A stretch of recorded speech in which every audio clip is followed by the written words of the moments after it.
provide him with food and accommodation, so there is no point in him keeping any private property. Huami was quite satisfied with Wu Guilong's advice. She took the crystal core from his hand and placed an energy crystal bead in his palm. This is a token of our own people. Well, keep it well. In the future, you will know which of our own people are with this energy crystal bead. Qi Chuan, who was not far away, raised his eyebrows at Wu Guilong and pulled out a necklace from his neck. Qi Chuan had a better idea. He found a hollow necklace pendant, put the energy crystal bead into the hollow pendant, and hung it around his neck. Shirt Saixia also smiled at Wu Guilong and showed her wrist. She used a red piece rope, woven the energy crystal bead into the rope, and tied it around her wrist. For them, it may take a long time to use up the energy crystal beads. So we have to clean it up properly. There was also Hu Jing, who was mixed in with the zombies, and he shook the energy crystal bead in his hand at Wu Guilong. The contractor was a little different. He opened the mask on his iron helmet, revealing a mouthful of gold teeth, revealing a round energy crystal bead on the headband. Yes, it was right on his forehead, embedded in a red headband, located in the center of his forehead. On the left side of the headband it says Sister Hua is the most beautiful, and on the right side it says Sister Hua will win. The lackey, the contractor, has taken it to the extreme, looking at the people coming from far and near who greeted him.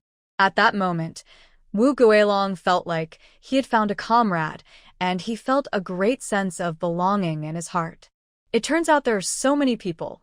All of them are our own people. Including Ikegawa's group of friends, the number of our own people actually accounts for 1/3 of all the survivors in and outside the safe zone. It is definitely a powerful force.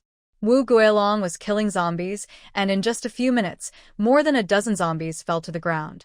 After a while, all the zombies rushing towards the safe zone were killed by Wu Guilong alone. At this speed, if he had been there, Anai Shuiwen's team would not have been trapped in the zombie flow. This has led to the zombie infestation in City D today. Anai Shuiwen's eyes kept turning in his sockets, and finally, he found an opportunity to get close to Wu Guilong. No matter how powerful a psychic is, he needs to rest at halftime. Huami couldn't hold out outside for long, and had to go back to the RV to take a nap. Wu Guilong stayed outside the safe zone. After killing zombies for several hours, he sat down in the electric fence and counted a large bag of crystal cores in his hand. Aaron. Anai Shuiwen came over with a warm smile on his face. Are you counting the crystal cores? It's really not easy. You can finally get the reward after all the hard work. In just half a day, you have obtained so many crystal cores. I just saw you give all the crystal cores to Miss Hua. Wu Guilong raised his eyes and glanced at Anai Shuiwen. He didn't answer. Anai Shuiwen sat down next to him. The two of them were like good brothers, sighing. You have always been honest. How could you give all the crystal cores to a pregnant woman? As he spoke, Anai Shuiwen glanced at the large bag of crystal cores in Wu Guilong's hand. Originally, Wu Guilong couldn't count how many crystal cores there were. When Anai Shuiwen interrupted him, he simply stopped counting. He gathered all the crystal cores in his hand, stuffed them into the bag, and tied the bag. Seeing Xiaofu running by, Wu Guilong immediately called out, Xiaofu, bring this bag of crystal cores to Miss Hua. Hey! Anai Shuiwen felt pain in his heart and quickly raised his hand to stop it. When he stretched out his hand, he felt pain, and he didn't even see how Wu Guilong made the move. Anyway, Wu Guilong hit his hand and almost broke Anai Shuiwen's hand. Guilong, what are you doing? Anai Shuiwen frowned and held his hands, looking at Wu Guilong. I was afraid that you would suffer a loss. You killed so many crystal cores for a long time, but you didn't even count them clearly and gave them all to the pregnant woman. It's such a pity. Wu Guilong waved his hand, signaling Xiaofu to go first. He turned to look at Anai Shuiwen with a stern face. This is the crystal core I made. What does it have to do with you? What does it have to do with you? Don't get close to me. An expression of disgust clearly appeared on Wu Guilong's face. He thought Anai Shuiwen was a disgusting person. It seemed as if Anai Shuiwen had forgotten everything that happened a few days ago. Why could he forget? Wu Guilong felt that even if 200 years passed, he would never forget the look on Ni Shuiwen's face when he wanted to kill him. Ni Shuiwen stammered, and he wiped his face, looking miserable. Guilong, you have to understand me. You were bitten, and none of us knew if you were one of the 5% that survived. You also know that the probability of 95% is really too high. We are all novices when facing zombies. So Ni Shuiwen is also an ordinary person. Most ordinary people make the same choice. Ask yourself, who wouldn't be afraid in such a situation? Who wouldn't want to get rid of it as soon as possible? I knew you were taken away by the garrison, and I've been wanting to see you. Ni Shuiwen looked at Wu Guilong sincerely and reached out his hand, wanting to pat Wu Guilong on the shoulder. I am very happy that you have become a mutant now. Really? I am happier than anyone else. Wu Guilong laughed, lowered his head, wiped his face, and looked at Ni Shuiwen sincerely. You know, among the people I know, you and Ni Shuiwen are the most disgusting. After saying that, Wu Guilong stood up and found another place to sit down. He didn't want to sit with Ni Shuiwen at all. Ni Shuiwen found himself in a bad situation, but he was unwilling to give up. He was about to get up and find an excuse to get in front of Wu Guilong. Some survivors had already gotten close to Wu Guilong. Brother Guilong, hey, you're so capable. Are you really working for a woman for nothing? If you ask me, you can form your own team. There were also survivors who did not follow the usual path and whispered to Wu Guilong that Miss Hua is not a good person. You see, she kills people with a knife, and her movements are very skillful. I don't know how many people have died under her knife. Although they blew up the ice in City D, this was not what the survivors wanted. Do they become eternal sinners because of this? No, at most they just didn't have a plan and panicked a little when they saw someone turned into a zombie. But look at Huami, the people surrounding her. Most of them hope that she can follow the rules of a team. She was unwilling to comply, so she killed someone. At the rally, she killed someone. The survivors were about to enter the safe zone, and she killed someone. The people around her wanted her to hand over Guisei's crystal core, so she killed them. It seems that in Huami's world, communication is only possible after a few people die. For a woman like this, killing is her only means of recourse. She is not a good person. Wu Guilong's face was gloomy as he looked at the survivors surrounding him. Each of them had a flattering look on their face. It was completely different from the ferocious look on the paper that wanted to kill him. Wu Guilong laughed, feeling extremely annoyed. If I had a camera in my hand and had known that fate would be like this, I would have recorded what you looked like at that time. He has seen through all of these human natures. When he was boxing champion, everyone loved him fanatically. When he was bitten by a zombie, everyone wanted him dead. But when he did not die but instead gained the ability of speed, everyone looked at him with kindness. And very sincere. Wu Guilong didn't rest either. He urgently needed to leave this group of people and leave behind those who only sought profit and avoided harm. At this time, he would rather be with the zombies than face people. Wu Guilong felt that he might become autistic. Before leaving the group of people who surrounded him and flattered him, Wu Guilong turned around, looked at the group of survivors behind him, and said expressionlessly, "You may have forgotten that every time Miss Hua killed someone, it was because he ignored her advice and had to come forward and threaten her first. It must be that others did not listen to Huami's advice and wanted to use violence to achieve their goals, so Huami killed people. She is not bloodthirsty. She just used killing to communicate problems. However, Huami has never taken the initiative to kill innocent people. And Ai Shuiwen is so annoying. He always stays far away from Huami and talks nonsense. After Huami kills someone, he shuts up and stays away. Huami didn't kill him because he never took the initiative to go to Huami's knife to die.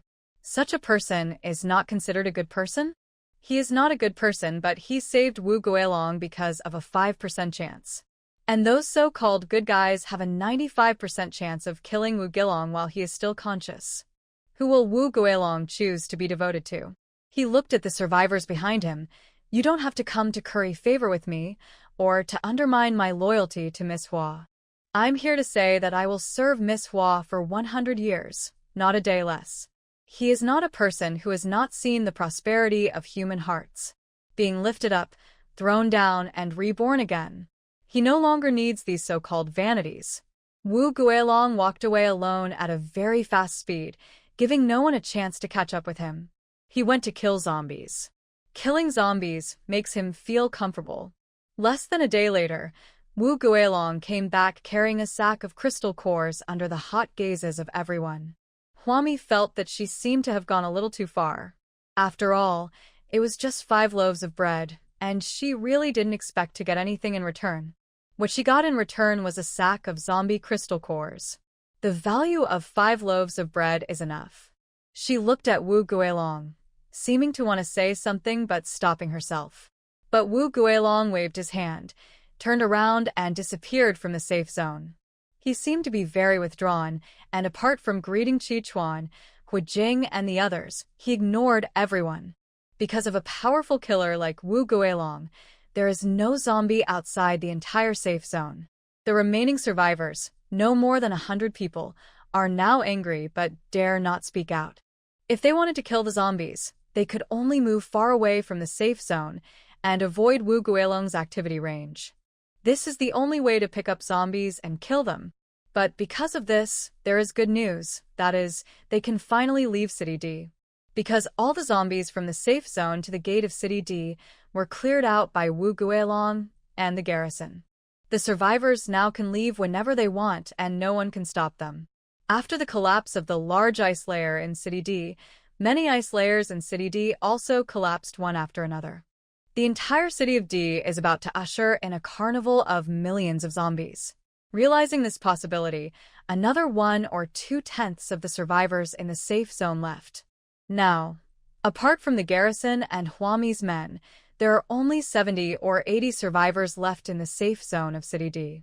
The good news is that the zombies in City D have been under control, although there is a possibility of a zombie carnival in the future. But now, it is a great time to make a lot of money. Anai Shuiwen, who was driven out of the safe zone, discovered at this time that his wife Guose had woken up. Guose stood in the snow, wrapped in a down sleeping bag given by Qichuan. When Anai Shuiwen found her, she was thanking Qichuan. Ikuwa shook his head and said, "No need to thank me. Sister Hua said that we will do our best to meet all your material needs in D City." Seeing Anai Shuiwen coming over, Qichuan specifically emphasized the word individual to Guose. As long as Guose doesn't ask Huami for money and crystal cores.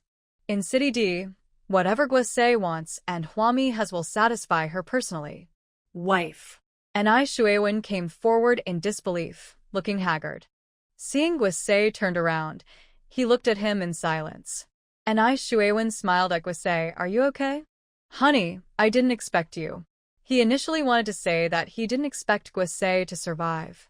But soon, Anai Shuiwen reacted, "I miss you so much, my wife.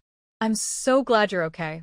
He finally managed to collect 100 crystal cores and also recharged 100,000 yuan from Qichuan. Now he had enough food to fill his stomach. But it took him a lot of effort to gather these 100 crystal cores. Seeing Guose looking at him, he quickly reached out and pulled Guose aside, saying, "Wife, do you know that before you fainted, you gave the Hua a big bag of crystal cores?" Guose did not answer him, but just looked at Anai Shuiwen quietly, as if he was getting to know this man carefully. Anai Shuiwen ignored her strangeness and said directly, "You exchanged these crystal cores for a long sword from the pregnant woman.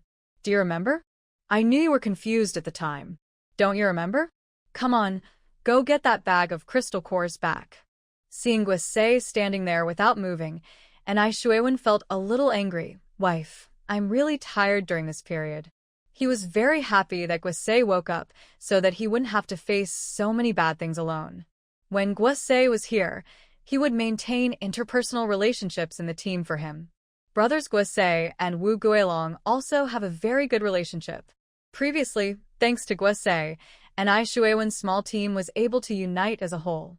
It was better when Guose was alive. Anai Shuiwen was very happy that Guose was alive. He hugged Guose with both hands and said in a gentle voice, "Wife, you have to find her as soon as possible while she is pregnant in the RV. Otherwise, she'll leave the safe zone after she has rested enough. Huami may be the most restless pregnant woman in the entire apocalypse. She won't stay in the RV forever. In fact, the time she spent in the RV and the time she spent out killing zombies was 50-50. So Anai Shuewen was very anxious, fearing that Huami would go out to kill zombies and they would not be able to get back the big bag of crystal cores. Ikegawa, who was selling supplies nearby, rolled his eyes when he heard this. He really couldn't bear it anymore. I'm not saying anything. Guisei can use the crystal core however she wants. As a grown man, why do you care so much? Anai Shuewen glared at Chichuan. This is a matter between us as a couple. As an outsider, you should not hasten on it. He looked at Guisei again. Wife, you must get this done. We are in need of crystal cores right now. Guisei chuckled, still looking at Anai Shuewen. Those crystal cores have been given away, and I don't feel at a disadvantage. After all, as long as Guisei was in City D, Huami could provide her with any supplies she needed, no matter how much she needed. It is a bit like a monthly book subscription, which means you can read as many books as you want in the website library. There is no need to think about it. Not to mention anything else, just the energy bead that Guisei took from Huami is worth an unknown amount of money. Anyway, as far as Guisei knows, there are no ability condensed beads for sale in the entire Xiangqing base. Everyone is now drinking energy drops. It is said that ordinary garrisons are now using energy water drops. Guisei subscribed to a monthly supply contract for City D and was able to use the energy beads, which made her feel like she had made a good deal. But this is only for her personally. Guisei calmly calculated the bill for Anai Shuewen. At least I'm in City D, so I don't have to worry about running out of supplies. I don't have to exchange the crystal cores I earned in City D for money to buy supplies. Even there is no need to split it in half with Anai Shuewen. Guisei thought so. But Anai Shuewen doesn't think so. He has formed a deep-rooted idea. Half of what Guisei earned belonged to him. He has the right to dispose of the crystal cores earned by Guisei. Anai Shuewen said, as a matter of course, you are in City D, so your personal supplies are not a problem, but you still have a family to take care of. Your personal supplies have been solved, but what about mine? He had offended Huami so much that it was impossible for Huami to provide him with supplies. What's more, Anai Shuewen felt that this was not worth it at all. Who knows how long they can stay in City D? Now that the zombies have been brought under control, perhaps all the zombies in City D will be defeated in a few days. As Guisei and Anai Shuewen were standing at the entrance of the safe zone and talking, Huami, holding a long knife, walked out of the safe zone with Dafu and Xiaofu. Anai Shuewen got anxious and said to Guisei, she's out. It looks like she's going to leave the safe zone to kill zombies. Go get the crystal core back quickly. Guisei didn't move, and his eyes became colder as he looked at Anai Shuewen. So Anai Shuewen urged again, go quickly. Seeing that Huami had walked past them, Anai Shuewen became anxious. With anger in his eyes, he looked at the motionless Guisei. Guisei said coldly, since you saw me, you never asked me how I was feeling. I lay in the snow for so long. If Miss Hua hadn't told Chichuan to give me a down jacket, I would have frozen to death. What basis does Anai Shuewen have now to interfere with the crystal core produced by Guisei? What right does he have to make decisions? Anai Shuewen was speechless for a moment. He looked at Guisei in a daze. I thought your chances of survival were slim. And you know what a mess the situation is in D City. I couldn't take care of you at that time. Besides, you are alive and well now. I am also worried. There are some things I plan to ask you in detail in the evening. For example, how is Guisei's health now? Is he feeling unwell anywhere? Is it possible that he could evolve into a superpower like Wu Guilong? Anai Shuewen was relieved when he saw that there was nothing abnormal in Guisei's body. You can ask for the rest of the details later. The most urgent task now is to find Huami and get the crystal core back. Aren't we husband and wife? Guisei looked at Anai Shuewen with doubt in his eyes. Why am I the only one who worries about you when you are in danger, and when I am in danger, your first choice is to give up on me? Since you are husband and wife, you need to be fair. Guisei did not see such fairness in Anai Shuewen. She felt that Anai Shuewen was a terrible person. Had he changed, or had he always been this kind of person? It was just that Guise was blinded by the light and couldn't see clearly. She pondered the words between the lines of Anai Shue's text carefully, with a trace of pain in her eyes. When I am valuable, we are husband and wife. When I am worthless, in fact, in your mind, I am nothing. Anai Shuewen, from the moment I woke up, I knew that you and I were no longer on the same path. At that time, when Guise gave all the crystal cores to Huami, he had a high fever. But she had never been more sober than at that moment. After taking a last look at Anai Shuewen, Guise, wearing a warm and new down jacket, turned around and was about to leave. Anai Shuewen reached out and pulled her. Wife, what are you talking about? We. Guise in front turned around and put the long knife in his hand on Anai Shuewen's neck. The pain in her eyes disappeared, and she said coldly, for the sake of our former relationship, I won't kill you, but you don't have to force me to kill you. Haven't you ever reflected on your own problems, Anai Shuewen, since you have ended up in such a situation today? Deserted by everyone, his wife, and friends all left Anai Shuewen today. No one inside or outside the safe zone likes Anai Shuewen. This is not the fault of others, it is because of Anai Shuewen's character. Unfortunately, looking at Anai Shuewen's angry eyes, he looked as if he was abandoned and betrayed. Obviously, he didn't realize what the problem was. Guise put away the knife and quickly followed Huami's footsteps without looking back at Anai Shuewen behind him. Turning the corner, Huami looked back at Guise, who had caught up with her, and asked, You really don't want your husband anymore? Unimaginable. Huami has a gossipy mentality. When she first looked at Guise, and when Guise first looked at her, they both didn't get along well. Although Huami didn't like a woman like Guise very much, Guise later became deeply involved in the zombie flow and kept looking for her husband. Later, she had too many wounds from being scratched and bitten by zombies and felt that there was no hope of finding her husband, so she moved back to the safe zone. Even Huami looked at Guise's deep affection with a different eye. Guise laughed, without any specific meaning, no hatred and no regrets, no more. Looks very free and easy. She held the knife in her hand and strode forward, directly in front of Huami, raised her hand and said, I'm going to kill the zombies. Without having to take into account the man's ambition, Guise, after escaping death, seemed to have been reborn. As soon as she finished speaking, she turned the corner and disappeared. Xiaofu followed behind Huami, holding a machete in his hand, his face full of envy. That's great. She seems to be getting more and more beautiful. Sister Ami, is Aunt Gua's superpower now? Huami shook her head. No, she's just an ordinary person. She just has zombie antibodies in her body. After being bitten by a zombie, there is a 4% chance that the person can survive and become an ordinary person with antibodies. There is only a 1% chance of becoming a mutant. Guise is not as lucky as Wu Guilong, but she is much luckier than the other 95% of people. Once ordinary people have antibodies, they won't turn into zombies. Huami explained, taking Dafu and Xiaofu with them, and went deep into D City to look for zombies. Maybe one day in the future, Guise will become a person with special abilities. Because Wu Guilong and Guise were both desperate to kill the zombies, Huami had to walk a long way with Dafu and Xiaofu to kill the zombies. Shirtsaixia is already a mature killer.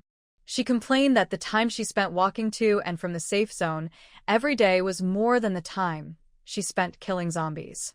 So, she was no longer in a group with Huami, Dafu, and Xiaofu, but was alone, carrying 2 axes and wandering around the streets and alleys of City D. After Huami, Dafu, and Xiaofu walked for a long time, they finally found a small group of zombies and were ready to kill them. The snow beneath my feet suddenly began to tremble. Dafu pulled Xiaofu and looked at Huami's sister Ami. Is there an earthquake? Huami shook her head seriously. No, it looks like the ice layer in City D is about to collapse. This was not a good sign. She raised her hand and gave Dafu and Xiaofu a handful of teleportation tickets each. You two should teleport back to the safe zone when the time is right. After saying that, Huami rushed out to kill the zombies. After walking such a long way, Huami finally found a small group of zombies.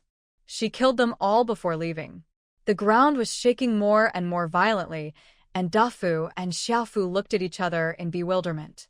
A shadow ran over from a distance, and Wu Guilong shouted, "Miss Hua, hurry up, the ground is about to collapse, the ice in the whole city is about to collapse." On this day, City D officially ushered in the zombie carnival. When the earthquake started, stationed helicopters began hovering over City D. There was a loudspeaker on the helicopter, shouting at the top of its lungs, "Please all survivors return to the safe zone, or leave City D. Please all survivors return to the safe zone or leave City D. Don't leave on foot. Don't leave on foot." This is telling everyone in City D to either fly away or return to the safe zone immediately. Some people have realized the seriousness of the problem. Huami was still in the alley, killing several zombies. As she turned around, a section of the ice wall behind her collapsed. Dafu and Xiaofu in the distance were startled. "Sister Ami." Just when everyone thought Huami was going to be hit by the ice wall, Huami, with a big belly and a long sword in her hand, flew back more than 10 meters. Just as she stood still, Wu Guilong stood beside her, holding Dafu and Xiaofu on her left and right. Huami looked at Wu Guilong with praise. "You are getting faster and faster as you practice. Miss Hua, let's get back to the safe zone as soon as possible." Wu Guilong had an anxious look on his face. Looking at Huami, he was almost going crazy. However, Huami pushed him away and looked at the densely packed zombies behind the collapsed ice wall. "You guys go first. I'll kill these zombies and go back." Her bloated body swept out and rushed directly into the pile of zombies. Wu Guilong was speechless, put Dafu and Xiaofu down and turned around to kill the zombies. He had agreed to work for Huami for free for 100 years. It was impossible for his employer to die before a month had passed. Seeing this, Dafu and Xiaofu calmed down. No matter whether it was Sister Ami or Wu Guilong, it was impossible for them to let their 2 children die here. If that's the case, they might as well calm down and kill the zombies together. The 2 of them also rushed up quickly. The group of people were slowly harvesting the zombies' crystal cores in the collapsed city. The helicopter was still hovering overhead, and all the survivors in the entire city of D were rushing to the safe zone at an extremely fast speed. But there were also some who did not take the usual route and did not heed the instructions of the garrison loudspeakers, but instead ran to the entrance of City D.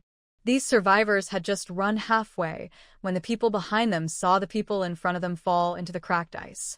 Before they could react, they fell in two. There was definitely no way out of the city on foot.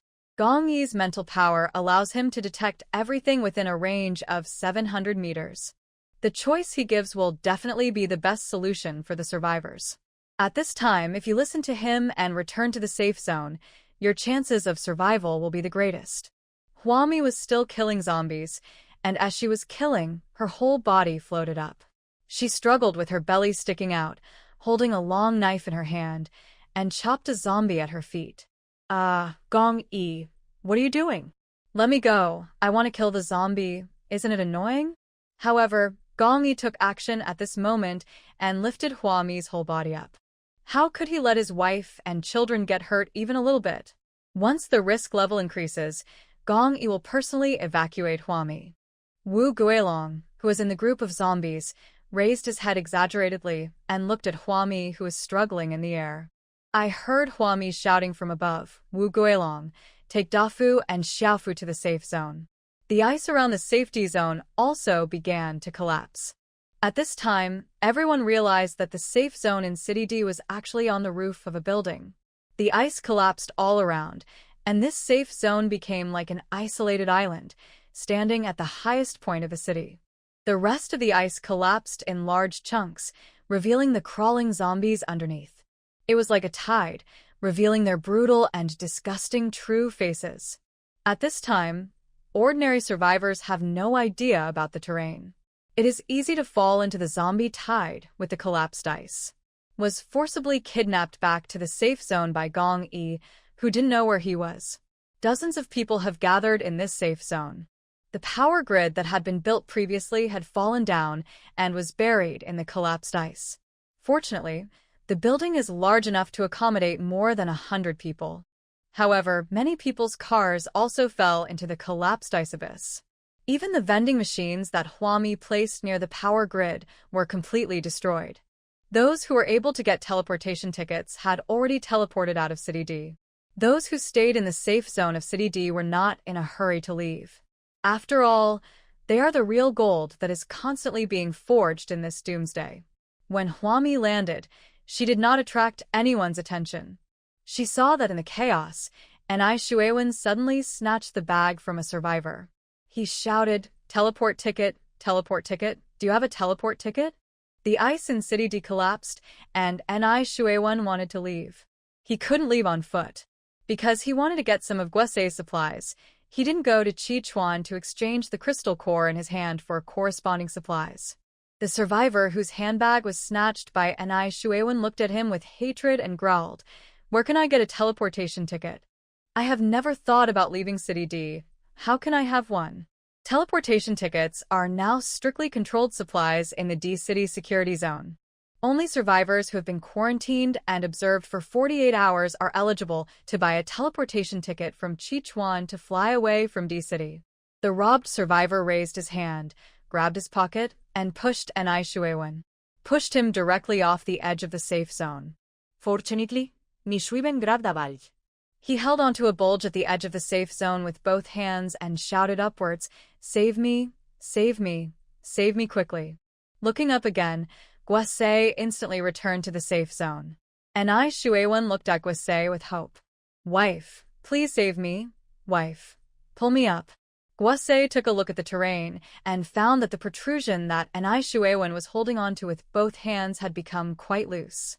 If Guosei wanted to save Anai Shuewen, she would most likely step on the bump and fall down with Anai Shuewen to feed the zombies. In the past, Guosei would have saved Anai Shuewen without hesitation, but now, she values her own life more. "Wife." Anai Shuewen looked at Guosei, who was standing above him, with a pleading look. Maybe it was because Guosei's expression was too cold, or maybe it was because Guosei had never approached him.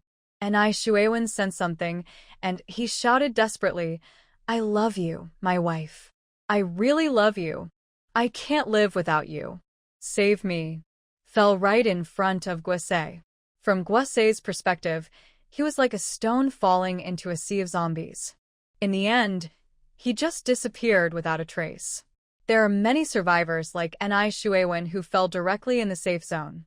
I watched as the ice surrounding the safe zone in City D collapsed piece by piece, revealing mountains and seas of zombies below. These zombies were using their hands and feet to climb up from under the collapsed ice. The popularity of the safe zone caused all the zombies that emerged from the ice to come here. The situation is truly critical. Huami shouted, "Don't just stand there. There are zombies crawling up. These zombies are really a headache. They have no humanity at all. They are stacked one on top of another like reptiles, densely packed. You step on me and I cling to you and gradually climb up the stairs. It's really mind-numbing." Chichuan propped up his head and looked down. He covered his eyes. "Oh my god, I have trypophobia." The friend next to him was quick-witted and saw that a zombie's hand had already climbed up to the safe zone. This zombie is definitely the Spider-Man among zombies, as it is the only zombie that climbs the highest. The little friend was quick-witted and chopped off the hand with one strike. The severed hand remained in the safe zone and was quickly recovered by the garbage robot. Chichuan took a few steps back and heard Huami calling him. When Chichuan turned around, Huami pointed to a truck behind him and told him, "These supplies are for our people to eat. If they can't finish them, we can sell them." Ikegawa and his friends are responsible for selling supplies in and outside the safe zone, so they don't have to fly to other supply warehouses to get supplies. The supplies they were selling were all taken from the big truck next to Huami's RV. Ikegawa nodded. At this time, several zombies crawled up one after another. The survivors who remained in the safe zone, no matter how brave and tempered they were, began to feel timid. But there are some people who have another kind of thinking that has nothing to do with timidity. At the critical moment, someone shouted at Chichuan, whether intentionally or not. Do you have any heart? Are you just going to watch the survivors die? Quick, give us the teleportation tickets. You have a lot of them anyway, so give them to us. It's already this time. Why are you still hiding it? Even if Ni Shuewen deserves to die, he did not let Guisei down, nor did he offend Huami, so he should not die. At the very least, people with teleportation tickets shouldn't be covering everyone's escape route at this time. After hearing this, the rest of the survivors fell silent. Obviously, they were monitoring the situation. Some people actually have teleportation tickets, a lot of crystal cores, and a lot of materials to sustain life. But at this time, who knows what will happen in the future, so of course we have to leave our supplies behind. Try to squeeze as much supplies as possible out of others. We are innocent, and we just want to live. You have so many supplies, but you still want to take our business.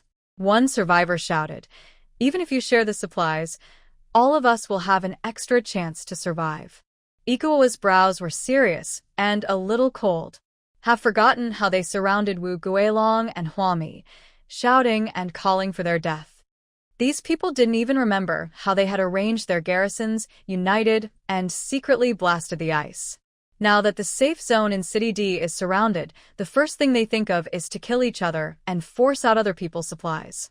Huami sneered, there are no teleportation tickets and no supplies. If you want these, you can exchange them with crystal cores. The garrison is still in City D, and the only psychic in the apocalypse is also in City D. And she is also in City D. It's far from the most desperate time, so what's the point of sharing? To be honest, if she really fell into a desperate situation, she would steal other people's things and share other people's things. It is not yet her turn to share her supplies with others for free. One of the survivors pointed a knife at Huami and said angrily, "Don't think I dare not kill you, witch. Can't you see the situation clearly? There are only a few of us here. Even Ni Shuewen is dead, and you are still making sarcastic remarks." Huami raised her long knife and knocked the knife out of the other person's hand. She pointed the long knife at the man opposite and said, "I still say that. Come and kill me if you dare. Even if I kill all of you here, believe it or not, I can wipe out all the zombies in D City by myself."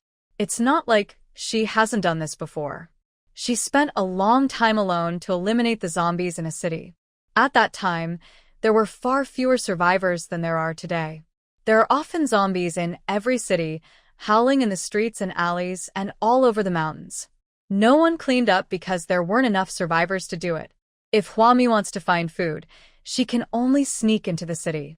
In the end, there are zombies everywhere, one person in a city.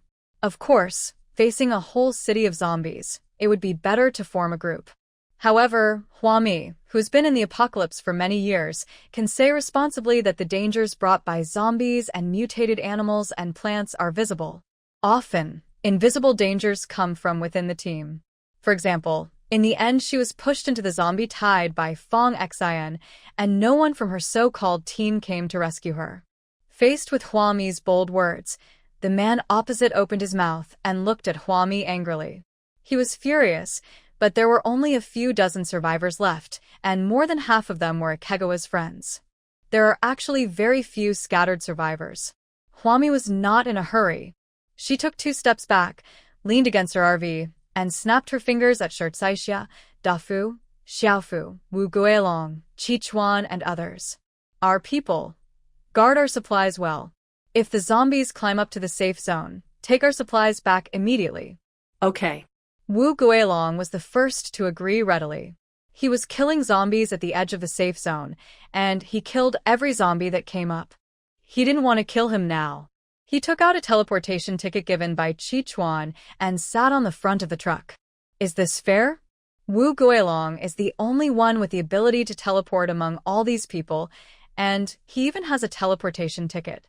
The dozen or so survivors didn't have time to engage in infighting. Seeing Huami's people, each of them had a teleportation ticket and didn't kill any zombies.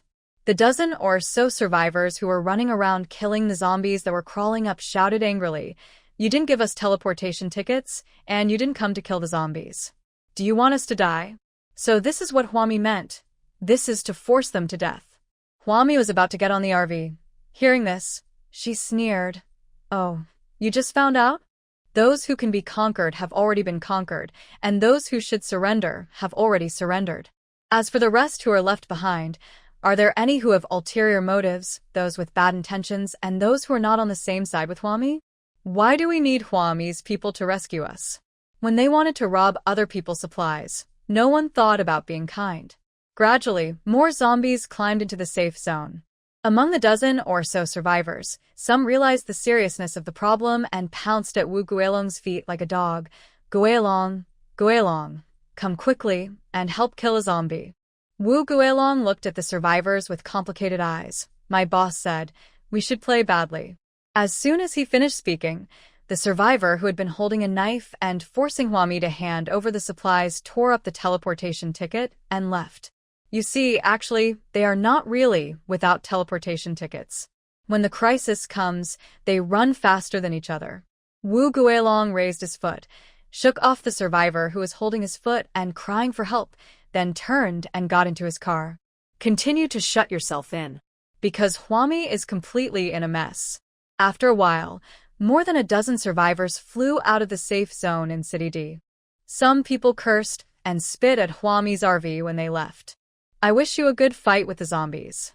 If they don't help kill the zombies, even a dozen of them won't be able to handle it. Originally, I thought that if I stayed here, even if I didn't kill the zombies, I could take the opportunity to get some of Ikegawa's supplies. As a result, zombies are now overrunning, and we definitely can't defeat them. It's better to run while you can. All the zombies in the city were finally left to Huami and her people. Guose organized his supplies, got out of the truck, and was stunned for a long time when he saw the scene in front of him. Just opposite her, a zombie crawled over. She picked up the long knife and killed. When he turned around, he saw Hawking and the contractor laying electric fences in the safe zone again. Guose would never understand why they had so many power grids. Soon after, a group of people appeared in the center of the safe zone, including Ah Fu, Yirong, Qin Zhen, and Yu Mengmeng. Some of them came with supplies on their backs, and some came with children in their arms. A dozen survivors flew away, and a large group of people came. And it looks like they came in an organized and planned manner.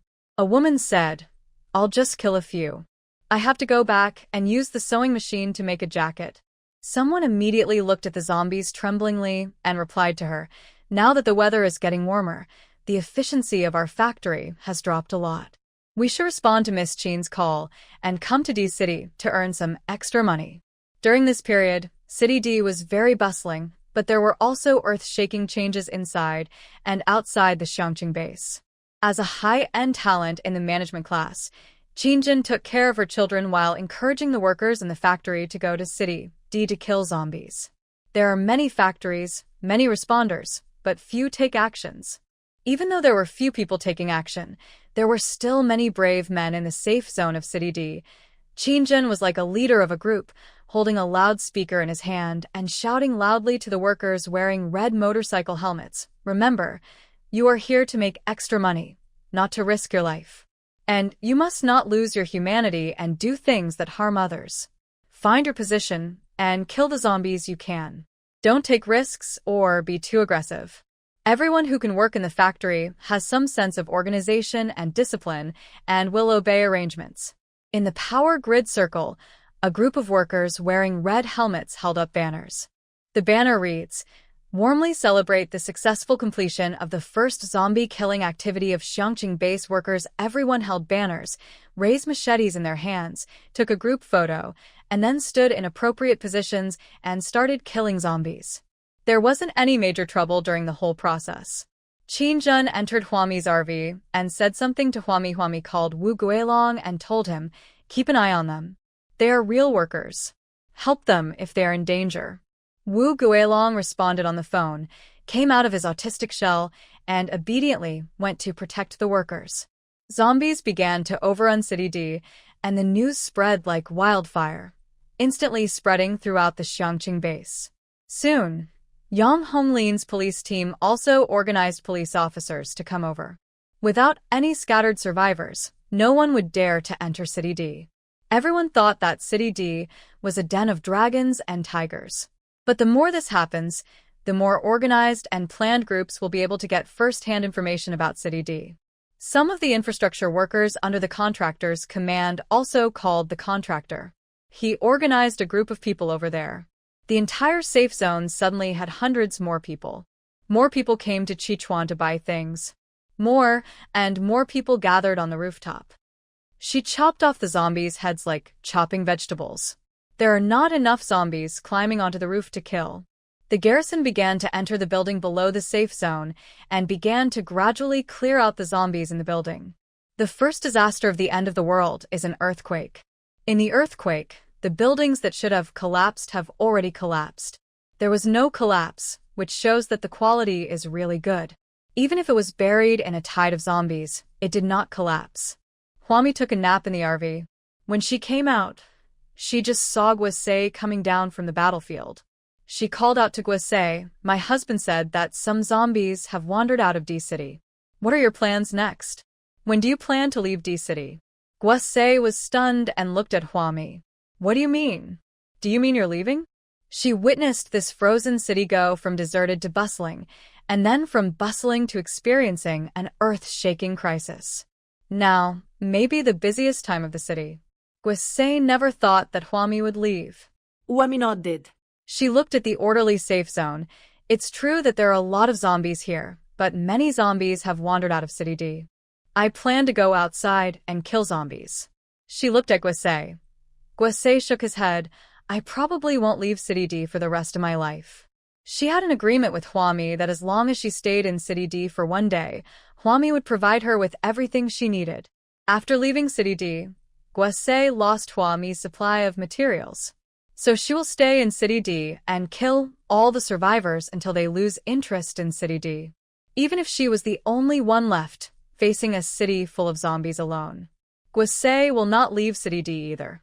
There are also many vending machines in the Xiangqing quarantine area. However, the vending machines here are all intact and have not suffered any damage. If any survivor attempts to damage public property, they will be stopped by the police on duty nearby. If you refuse to listen, you may even lose your life. The group of survivors who had just flown back from City D were all placed in a special isolation area.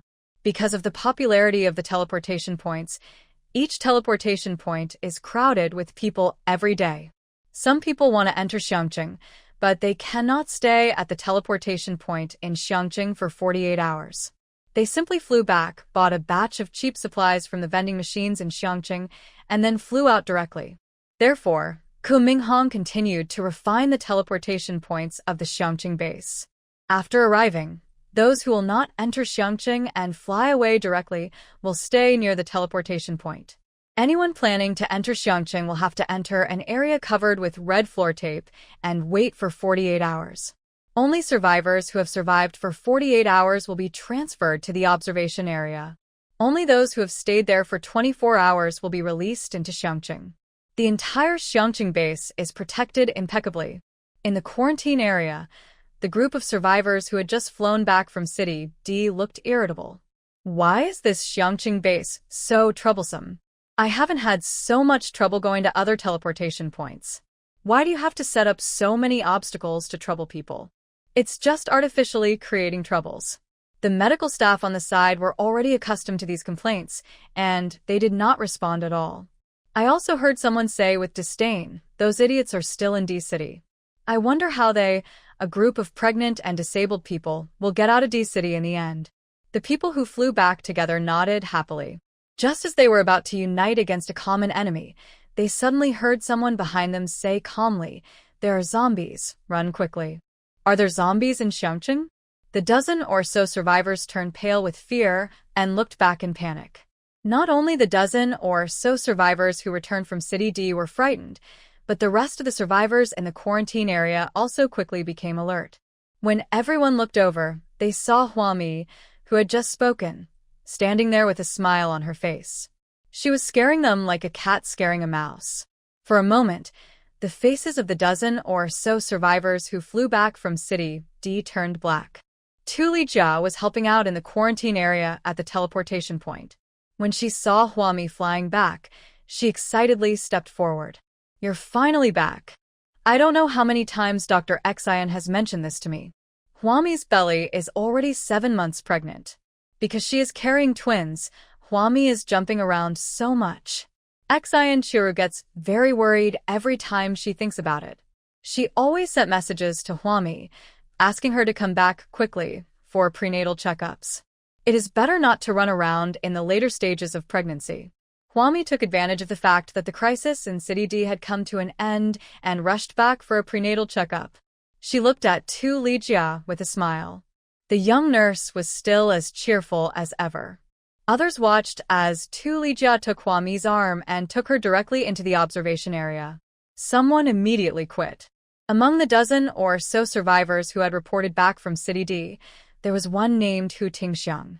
He knew Huami was not easy to mess with, so he didn't mess with her. He just pointed at Tu Lijia's back and cursed, "You guys are just sitting there doing nothing.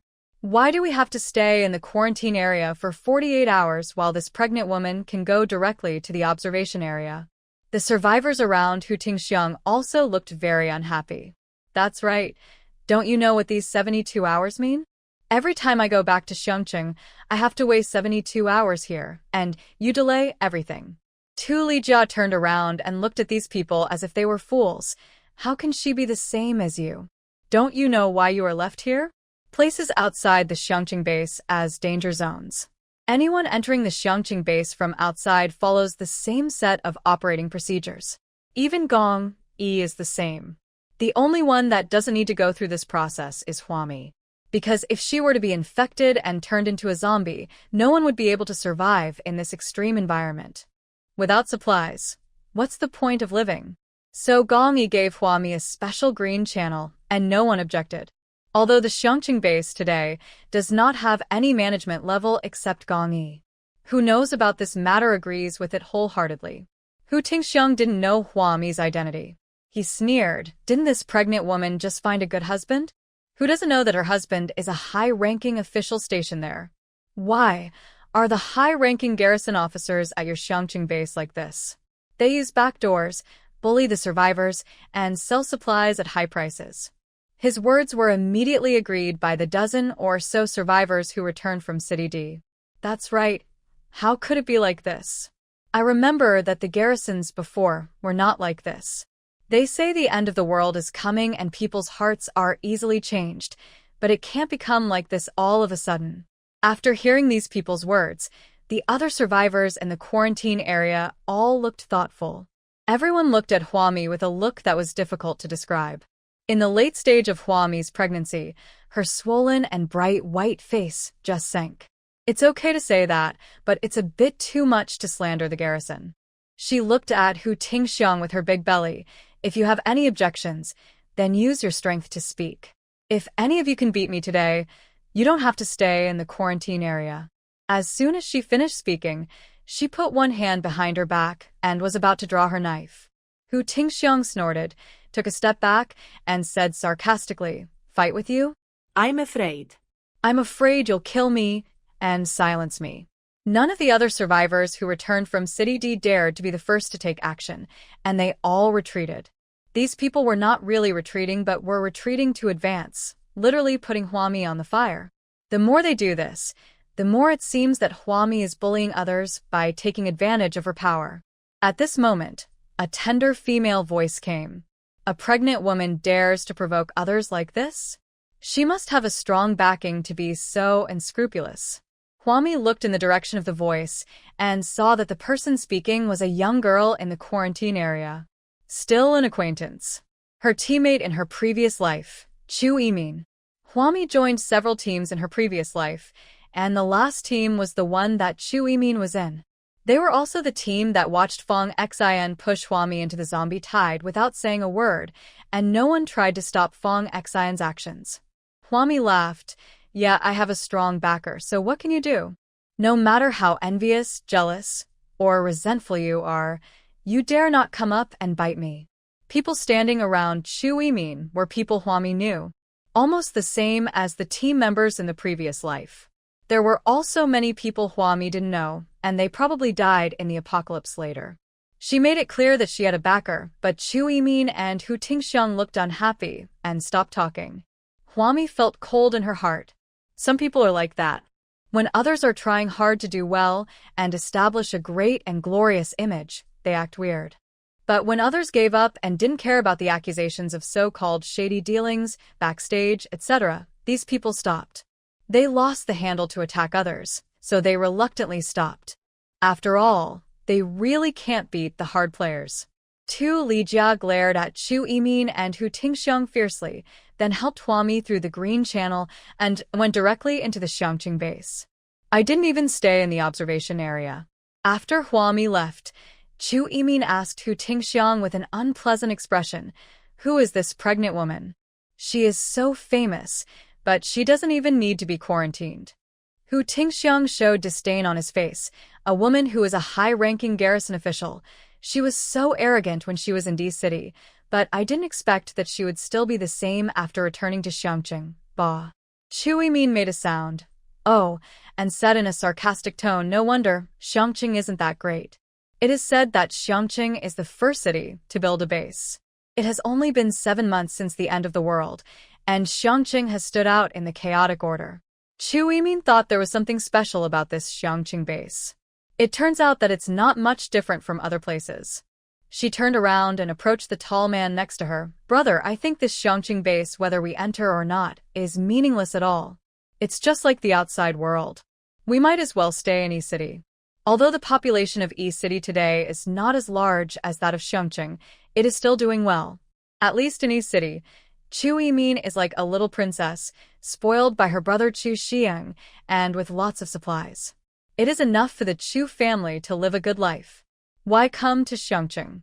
Chu Yimin didn't think there was any need to come to Xiangqing. Chu Xiang just glanced at his sister and ignored her. Instead, he started chatting with Hu Tingxiang. City E and City D are far apart, so if they want to enter City D to kill zombies, they have to go to Xiangqing to replenish supplies.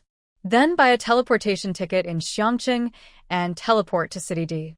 After hearing about Chu Shiheng's intention, Hu Tingxiang was horrified.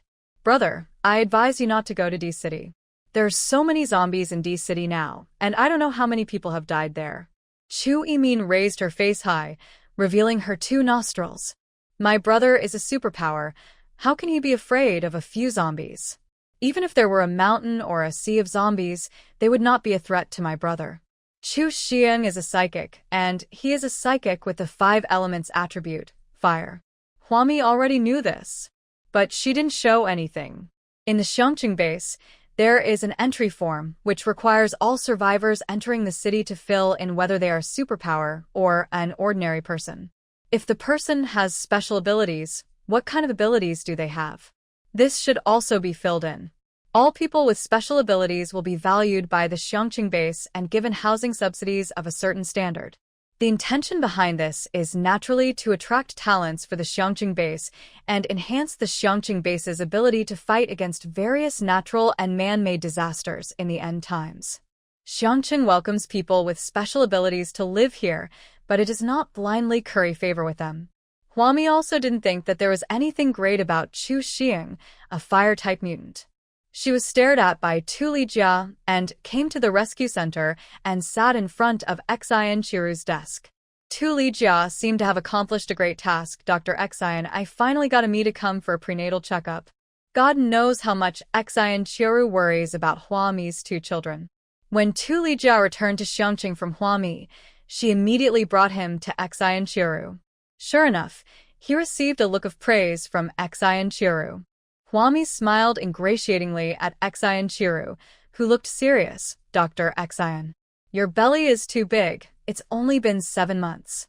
Without waiting for Huami to finish her greeting, Xian Chiru frowned and stared at Huami's pregnant belly with a worried and serious look on her face. "Such a big belly. Even if you are pregnant with twins, they are still big. The key point is, it's only been 7 months, and there are still more than 2 months to go." She pinched her brows and looked at Huami. "Aren't you worried that you won't be able to have a baby? If the child is too big, the risk of not being able to be born increases dramatically. In the current environment, Xian Chiru encourages natural childbirth. If you must give birth at this time, you should do it naturally. Only consider cesarean section as a last resort. Huami looked at Xianqiru innocently. I really eat very little. I don't know how my belly got so big. Others said that her belly looked like she was about to give birth, but the key point was that Huami was only 7 months pregnant. She could run and jump, but she couldn't fly. The zombie killer was a bit clumsy when fighting with humans. Otherwise, she didn't feel any discomfort. Xianqiru shook her head repeatedly, took out a pen, and quickly opened a large stack of inspection forms for her. Seeing Huami reaching out to take it, she handed the large stack of checklists to Tu Lijia. Take her there, have her checked out one by one, don't miss any of them, and then have her admitted to the hospital. Hospitalization? Huami's face was full of grievance. Although she was always procrastinating, she was always present for every prenatal checkup out of responsibility for her child. But sometimes it's a few days late and sometimes a few days early. Why do I have to be hospitalized now? How can I kill zombies if I'm hospitalized? Huami followed Tu Lijia depressedly and went to the checkpoint. At this time, Gong Yi called. She picked up the phone, her voice weak. I heard you're going to be hospitalized? Are you feeling unwell? Gong Yi asked with a frown. He knew that Huami had returned to Xiangqing for a prenatal checkup, so he had been paying attention to Huami's actions. Everything that happens in the rescue center is reported to Gong Yi by the garrison here at any time. Huami sighed and told Gong Yi that she was going to be hospitalized. According to Xianqiru, she might stay in the hospital until she gives birth. In this regard, Gong Yi completely listened to Xianqiru. He had no objection. Dr. Xian asked you to be hospitalized. It must be serious enough to require hospitalization. Just be a good boy and endure for 3 months. When the little princesses are born, I will take you 3 to kill zombies. It is said that men's words are lies, and Gong Yi was not the kind of person who liked to talk nonsense. He is now coaxing Huami, and he can even set such a flag. Huami didn't believe a word of it. It was impossible to expect Gong Yi to help Huami avoid hospitalization. But Huami seemed to have ADHD. If she didn't go out hunting for a day, she would feel uncomfortable all over. However, under Tu Lijia's gaze, Huami couldn't escape. If she ran away, I guess everyone around her would call her phone like crazy. Huami, who was kind-hearted and didn't want people around her to worry about her, came up with a foolproof plan. After arranging a ward for her, Huami lay down on the bed in her single VIP ward, which was filled with 1 square meter of black soil, but it was impossible for her to lie down well. Even in this situation, it doesn't affect her from sneaking out to kill zombies. So, on the first night of hospitalization, after the nurse finished her ward rounds, Huami appeared at the teleportation point at the gate of City D with her big belly. Nowadays, no one uses this teleportation point anymore. Most people teleport directly to the safe zone teleportation point in the center of City D. Huami had just arrived at the city entrance when she came face to face with a zombie. I guess the zombies on the opposite side didn't react either. How could a living person suddenly appear in such a dense tide of zombies? Therefore, the zombies around Huami, who were moving towards the city gate, stopped for a moment. Huami calmly swung his sword, creating a vacuum zone around himself. She slowly fought her way out of the city, from the entrance of City D. Although they knew that due to the collapse of the ice layer in City D, countless zombies emerged from the ice and headed towards the safe zone. But there are also many zombies wandering out of the city. Outside the city gate, there were also some survivors killing zombies. As they were killing, they saw Huami with a big belly and a knife dragging out from inside. The reactions on everyone's faces were somewhat dull. Is this a big-bellied zombie? Or what? How come a person came out of D City in the middle of the night? Huami strolled outside the city, raised her hand, and said hello to everyone, proving that she was not a big-bellied zombie, and then turned around and killed them again. There are only so many zombies in an entire city. If the survivors have supplies and a safe zone, they can get supplies and rest. In this case, the survivors will be the final winners in a long-term tug-of-war with the zombies. Because zombies cannot reproduce, their numbers will not increase, but will decrease the more they are killed. The premise is that zombies don't reproduce. Outside E-City. In the car owned by Zhong Zimo, the driver crouched beside the wheel of his car, holding his cell phone, and took several photos and videos of the interior of the car. He sent what happened in the car directly to the group, then took his luggage and left in a hurry. He was so anxious that he even gave up his car. After he ran for a distance and got on the Hunan highway, he saw the patrolling highway police, and then he burst into tears. "My dears, something terrible has happened." At this time, the photos and videos he sent to the driver group had already triggered a tsunami of heated discussions. Even these photos spread rapidly beyond the driver's circle and were sent to various professional circles. Huami had just returned to her VIP ward after killing zombies all night and was lying down when Yu Mengmeng and Qinjin pushed open the door of the ward. "So early?" Huami looked at the electronic clock on the wall. What time was it? 5:30 in the morning? It's not even daylight outside. Qinjin held Qin Jianxiang, who was a few months old, in his arms and asked Huami with a serious face, "I sent you your photos and videos. Have you seen them?" Huami took out her mobile phone with a puzzled look on her face, clicked on Qinjin's dialog box, opened the photos and videos, and watched them. She frowned. "What is this? What is this? Is that a zombie? Or is it Black Widow?" The photos and videos show a bus with a bunch of pregnant women and several men working tirelessly. "It looks okay. I don't know if it's because of the light, but these men working the farm have green faces and fangs, like evolved zombies." Huami's first reaction was that these men were perverted and were bullying a group of women. But after a careful look, I found that these women had numb faces and lifeless eyes, as if they had lost consciousness. The key is that these women's faces are all very familiar. Before the end of the world, they were either stars or internet celebrities. He was very famous. He was famous only 7 months after the end of the world, but everyone still remembers him. Huami suddenly thought of Zhong Zimo, who had also left with a car full of celebrities and internet celebrities. So this pregnant woman in the car is related to Zhong Zimo?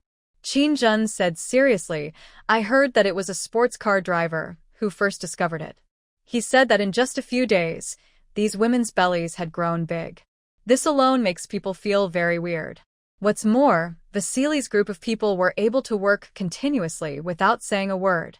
Non-stop, without pause, and totally without communication, like a pile-driving machine. After driving sports cars for so many years, the driver realized the seriousness of the problem. Especially those beautiful women, they actually got pregnant within a few days. He couldn't stay any longer. It was really weird. Even if he didn't want the car anymore, he would not continue to drive for Zhong Zimo." After listening to Qinjin's narration, Huami frowned slightly. This is not a human, nor a mutant. It must be a mutant beast. Mutated beasts are apocalyptic species with completely disordered genes, complete instability, and are extremely harmful. It is possible that their first generation is one form, and after combining with another species, the second generation produced is yet another form. The key is that as long as it is a mutant beast, they are not picky and all species can be combined. Therefore, their genes are messed up and their intelligence is low, which can cause huge disasters to human survivors. And they all have one common characteristic, which is their extremely terrifying reproductive ability. How did this thing hatch?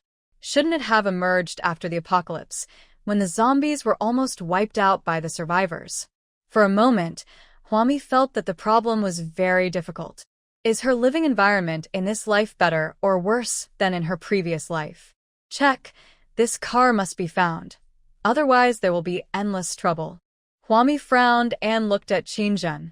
He took out his cell phone again, called Gong Yi, and told him about this. Perhaps if we find this car and kill the mutant beasts in it in advance, it won't cause much harm. Shirt Saixia, who got the news, called Zhong Zimo immediately. The incident happened with the car full of women that Zhong Zimo took away. Zhong Zimo should know some details. After a while, Xin Shiru brought 2 Lijia to check on the patient. Yang Honglin and Lu Xingyuan also followed in. The small single room was packed with people. Huami explained to everyone very seriously, these low-level mutant beasts no longer have thoughts and emotions. They only have the most primitive instincts left. So if you see one, don't doubt it. Just kill it directly. Because these mutant beasts are the result of human mutation, they have human form. But not humans. If they were to combine with another species, they would have both human and animal characteristics. Don't be fooled by their appearance and treat them as zombies. The only difference between them and zombies is that they can reproduce. Huami informed everyone in the ward of the characteristics of the mutant beast. The top priority now is to destroy that bus. Because now the mutated species are only the combination of humans. It's not that complicated. At least that's human nature. No matter how difficult it is to deal with, it's just like that.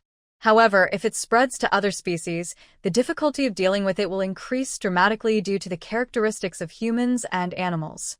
After they all took their places and went about their own business, Huami dragged out the small table from the bed and began to write for the internal reference. Xin Qiru frowned beside him. I asked you to stay in the hospital because I wanted you to be quiet, take good care of your baby, and prepare for the birth. How can you rest if you're so busy? Huami stopped writing, looking helpless. I can't help it. I just thought that I couldn't bear to destroy this place and these people, and I couldn't bear to see them die. If it were her previous life, she wouldn't care about the lives of those around her. She doesn't even care about the environment around her. In this life, it is enough to live your life to the fullest. But in this life, she built the Xiangqing base with her own hands and personally selected the friends around her.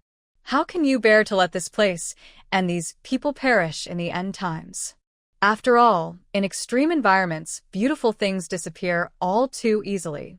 Seeing Huami starting to shake the pen, Xin Qiru sighed and told Tu Lijia to take good care of Huami, turn around and check other wards. As soon as Xin Qiru left, Shirt Saixia came back with 2 axes on his back and said to Huami with an anxious look on his face, Zhong Zimo hasn't answered the phone yet. During this period, Zhong Zimo would send a message to Shirt Saixia every day. Because Zhou Qing cared so much about it, Shirt Saixia never replied to Zhong Zimo's message. Now I want to contact Zhong Zimo, but I find that I have lost contact with him. Huami frowned as she listened. You haven't answered yet? I'm afraid this is bad news. Now we can only hope that the driver can get there in time. Things have to be prioritized. No matter how many zombies there are in City D, they are under control. Now Vasily's carload of mutant beasts is clearly beyond control. So as soon as Gong Yi received Huami's message, he went to City E to find the driver. At this time, Zhong Zimo, who had been unable to contact him, frowned as he looked at the empty driver's seat. He took out his cell phone and tried to contact the driver who had escaped. He had clearly paid enough money, but when he came back after finding the supplies, the driver was gone. Zhong Zimo wanted to scold the driver. As a result, the mobile phone signal was an X. Zhong Zimo lowered his head and cursed inwardly. He didn't know when his universal signal connector fell off. This thing is useful and can be attached to the back of a phone, just like a cheap phone holder. There is a risk of poor adhesion and falling anywhere. Zhong Zimo put away his phone expressionlessly, thinking that it was okay since he had already spent all his money to hire this car. The original account in City C had been completely emptied by him. In this environment, money depreciates at a rate beyond his imagination.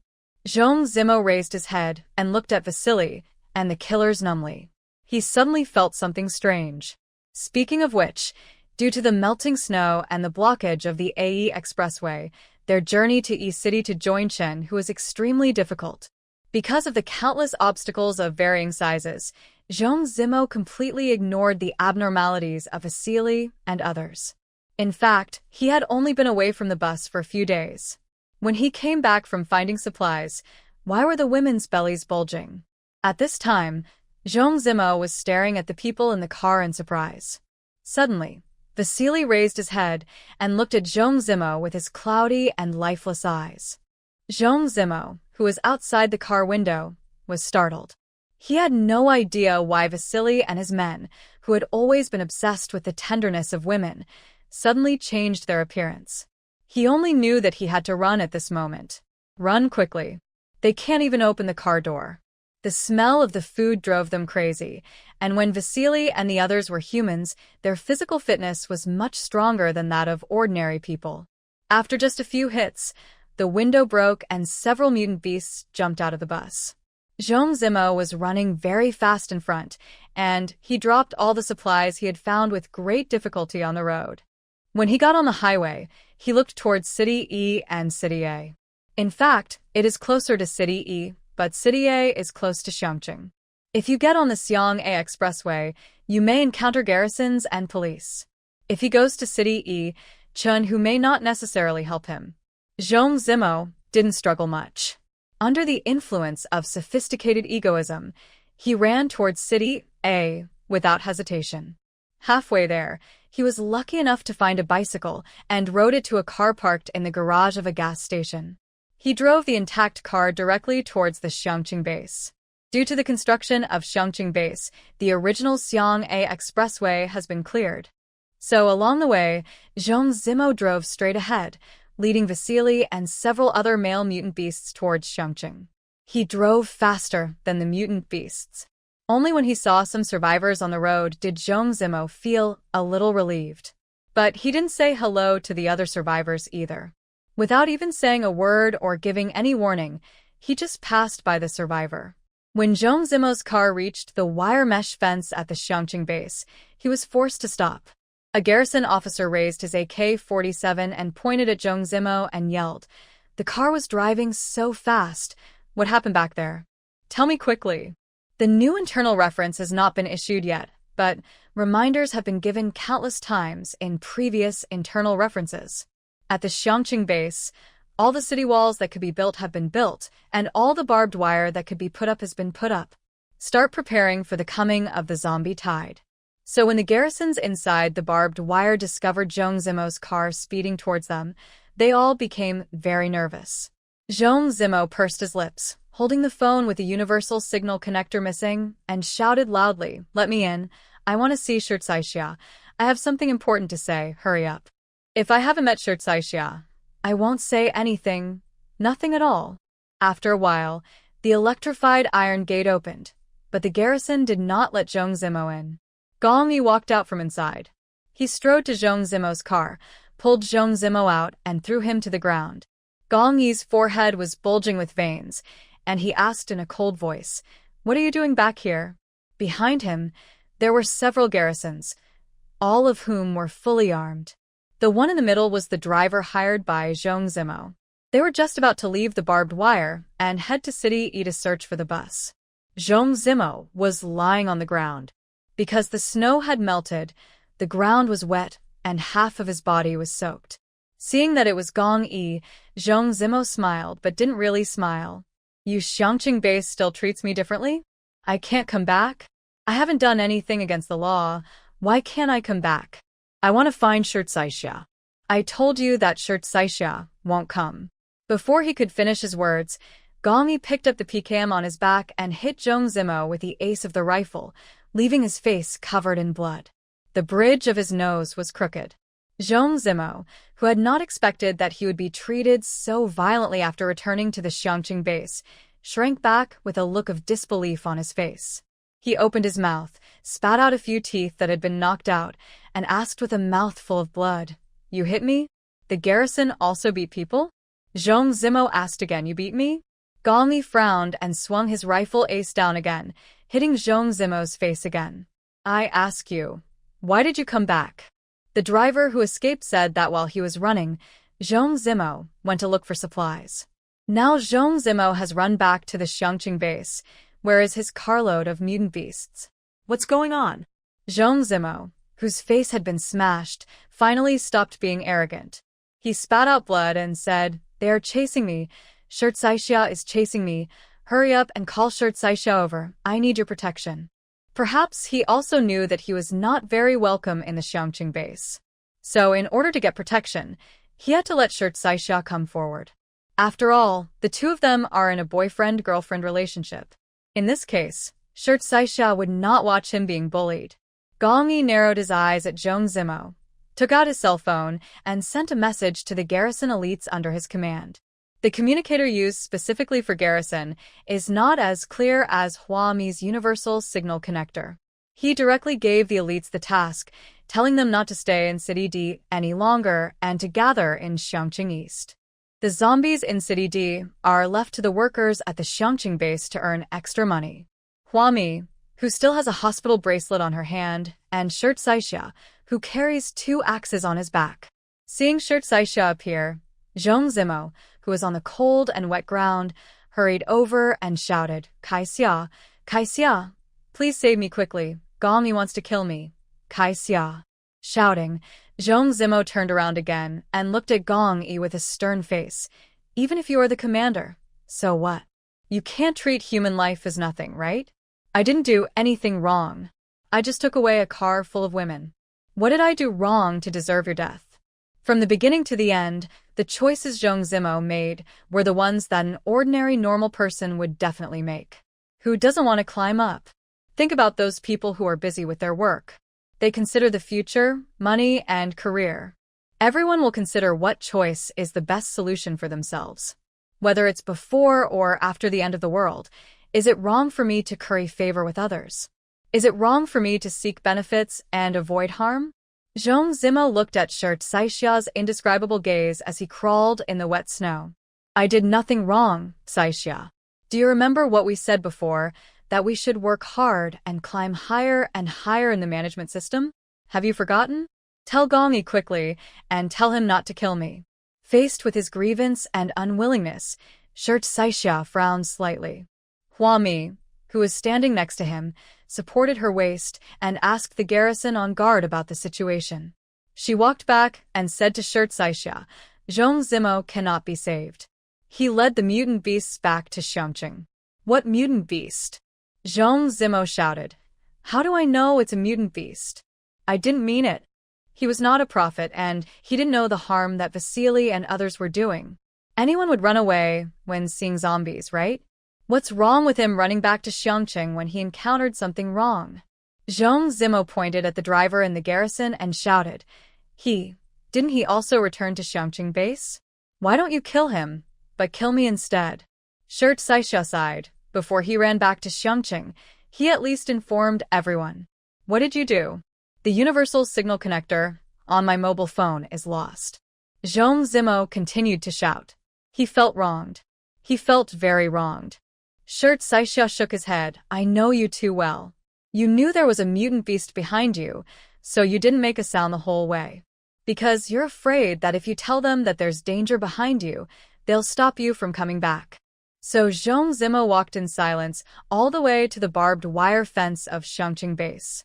Even if Gong Yi hadn't forced him to answer, he wouldn't have planned to say it. He must wait until Shirt Saixia comes forward to protect him, and he may not tell the truth. Zhong Zimo is very good at seeking benefits and avoiding harm. He is smart because of his success and also because of his failure. No one says that working hard to climb up is wrong, but sophisticated egoism is a capital crime in today's environment. Huami spoke, walked towards the iron gate, looked at Zhong Zimo outside the door, and prepared to sneak out during the chaos. It's her fault. When setting up the teleportation point, she just randomly placed one outside the Thompson-Shangpin Villa community. Now this Thompson-Shangpin Villa community has been incorporated into the Xiangqing base. This teleportation point was also enclosed in the barbed wire fence. Huami wants to go and see the mutant beasts. However, Gong Yi, who is standing outside the iron gate, turned around. His short hair made him look even more ferocious, and he stared at Huami viciously. The foot that wanted to sneak out of the iron gate was retracted with a whoosh. Ignore Shirt Saixia's exaggerated shocked look. Huami fearlessly walked towards the Thompson-Shangpin Villa community with her big belly in her arms. She bought a suite here in full. Although she had never lived in the house, she could afford it. When she saw Qin Zhen was selling a house, she asked Qin Zhen to keep one for her.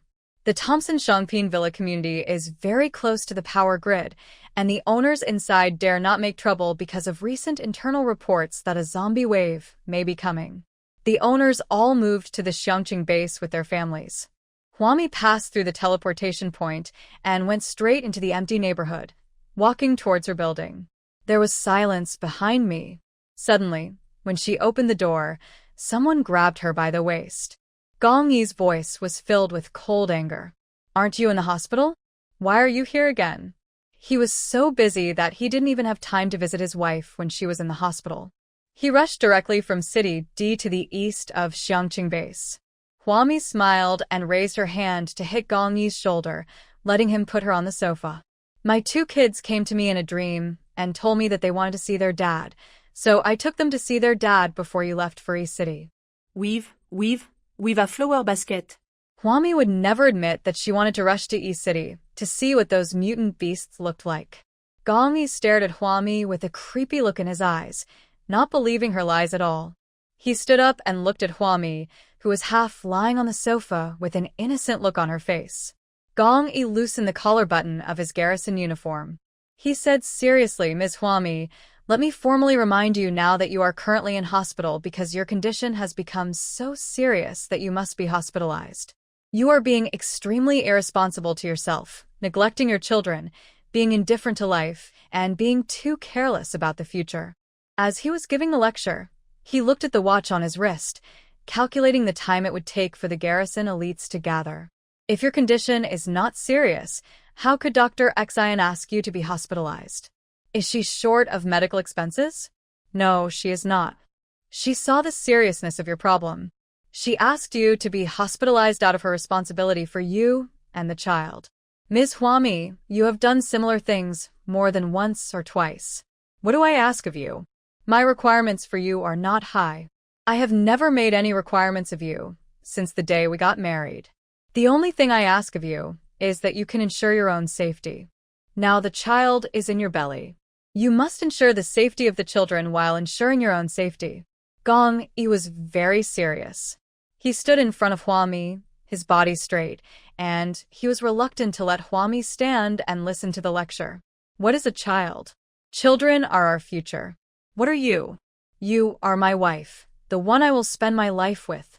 If anything happens to you and the child, I will live in guilt for you and the child for the rest of my life. You have to work hard for our future and our family. The direction of your hard work is to protect yourself. This is the most important thing for you to do right now. During the entire lecture, Huami kept her head down and touched her big belly with both hands.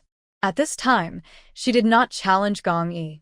Because he felt it with his heart, although Gong Yi was a bit long-winded, his starting point was entirely for Huami's good.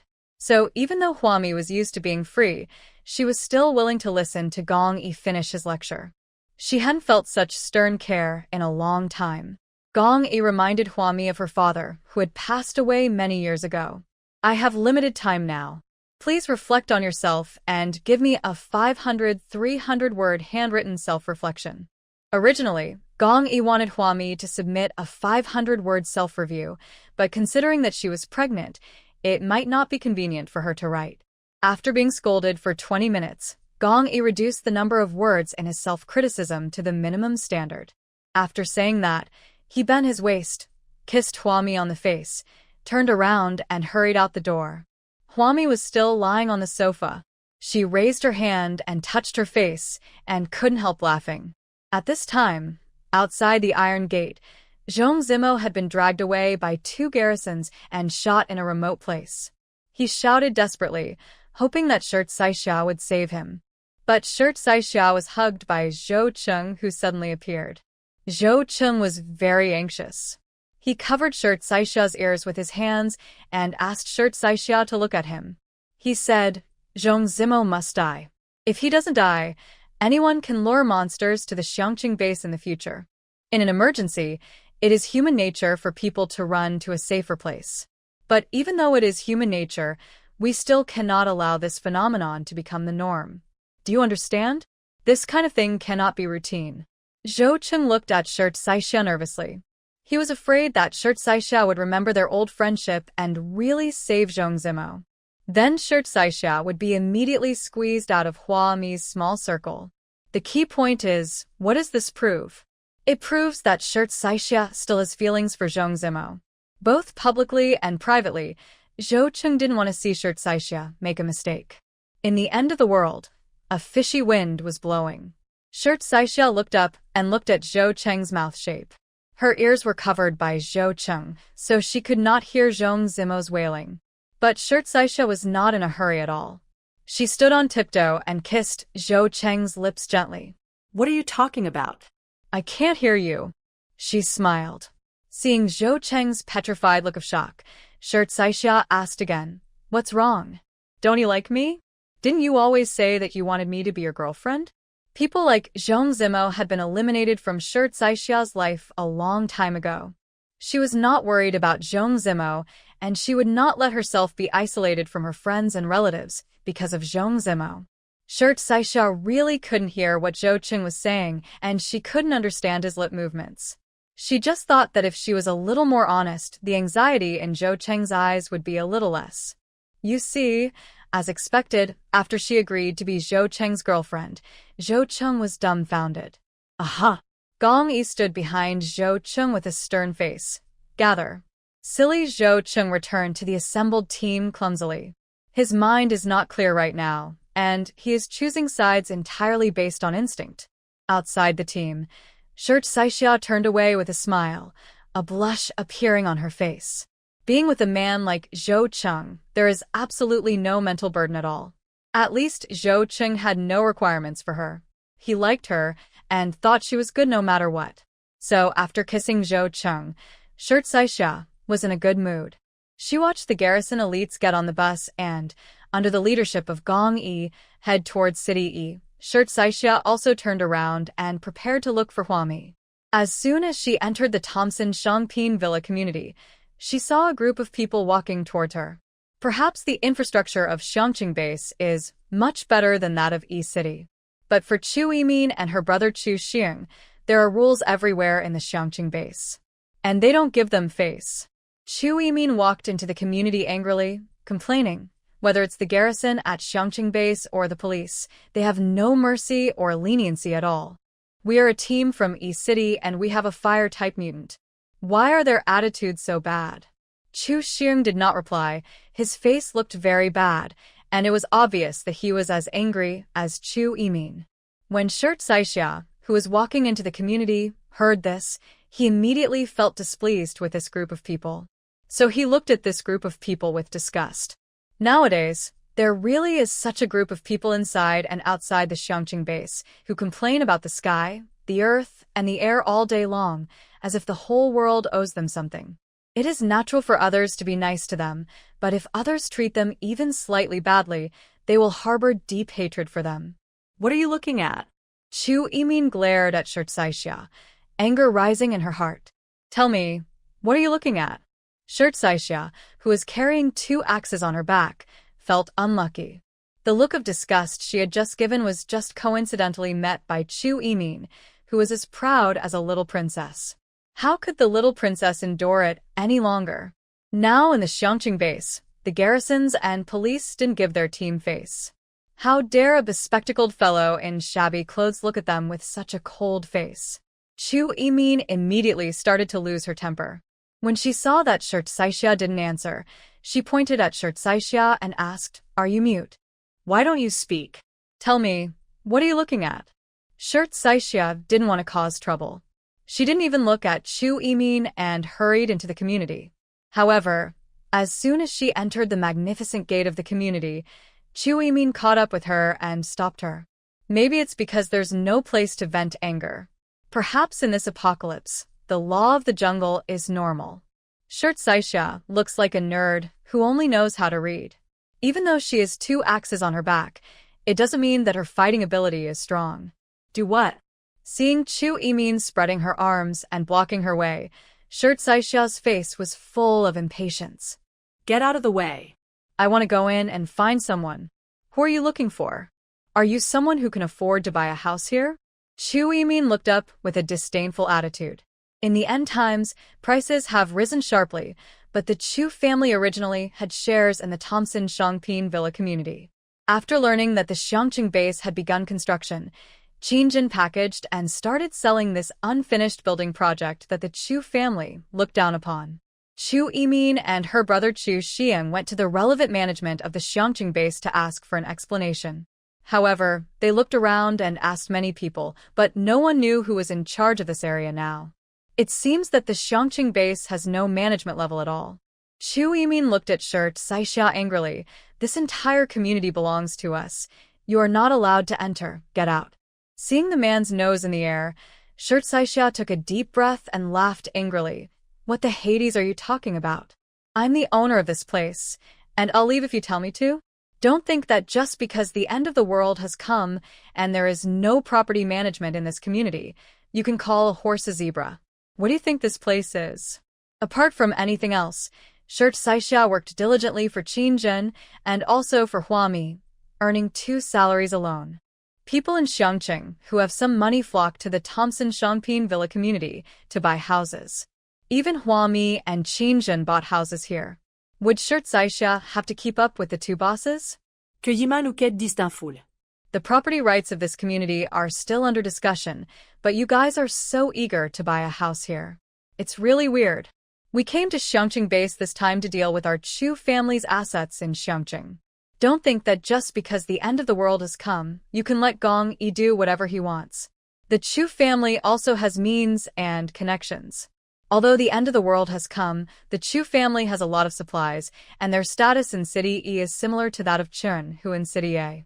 Shirt Saixia was too lazy to pay attention to Chu Yimin. He walked around the proud little princess in front of him and continued walking towards Huami's house. Being ignored by her, Chu Yimin was very angry and reached out to grab Shirt Saixia.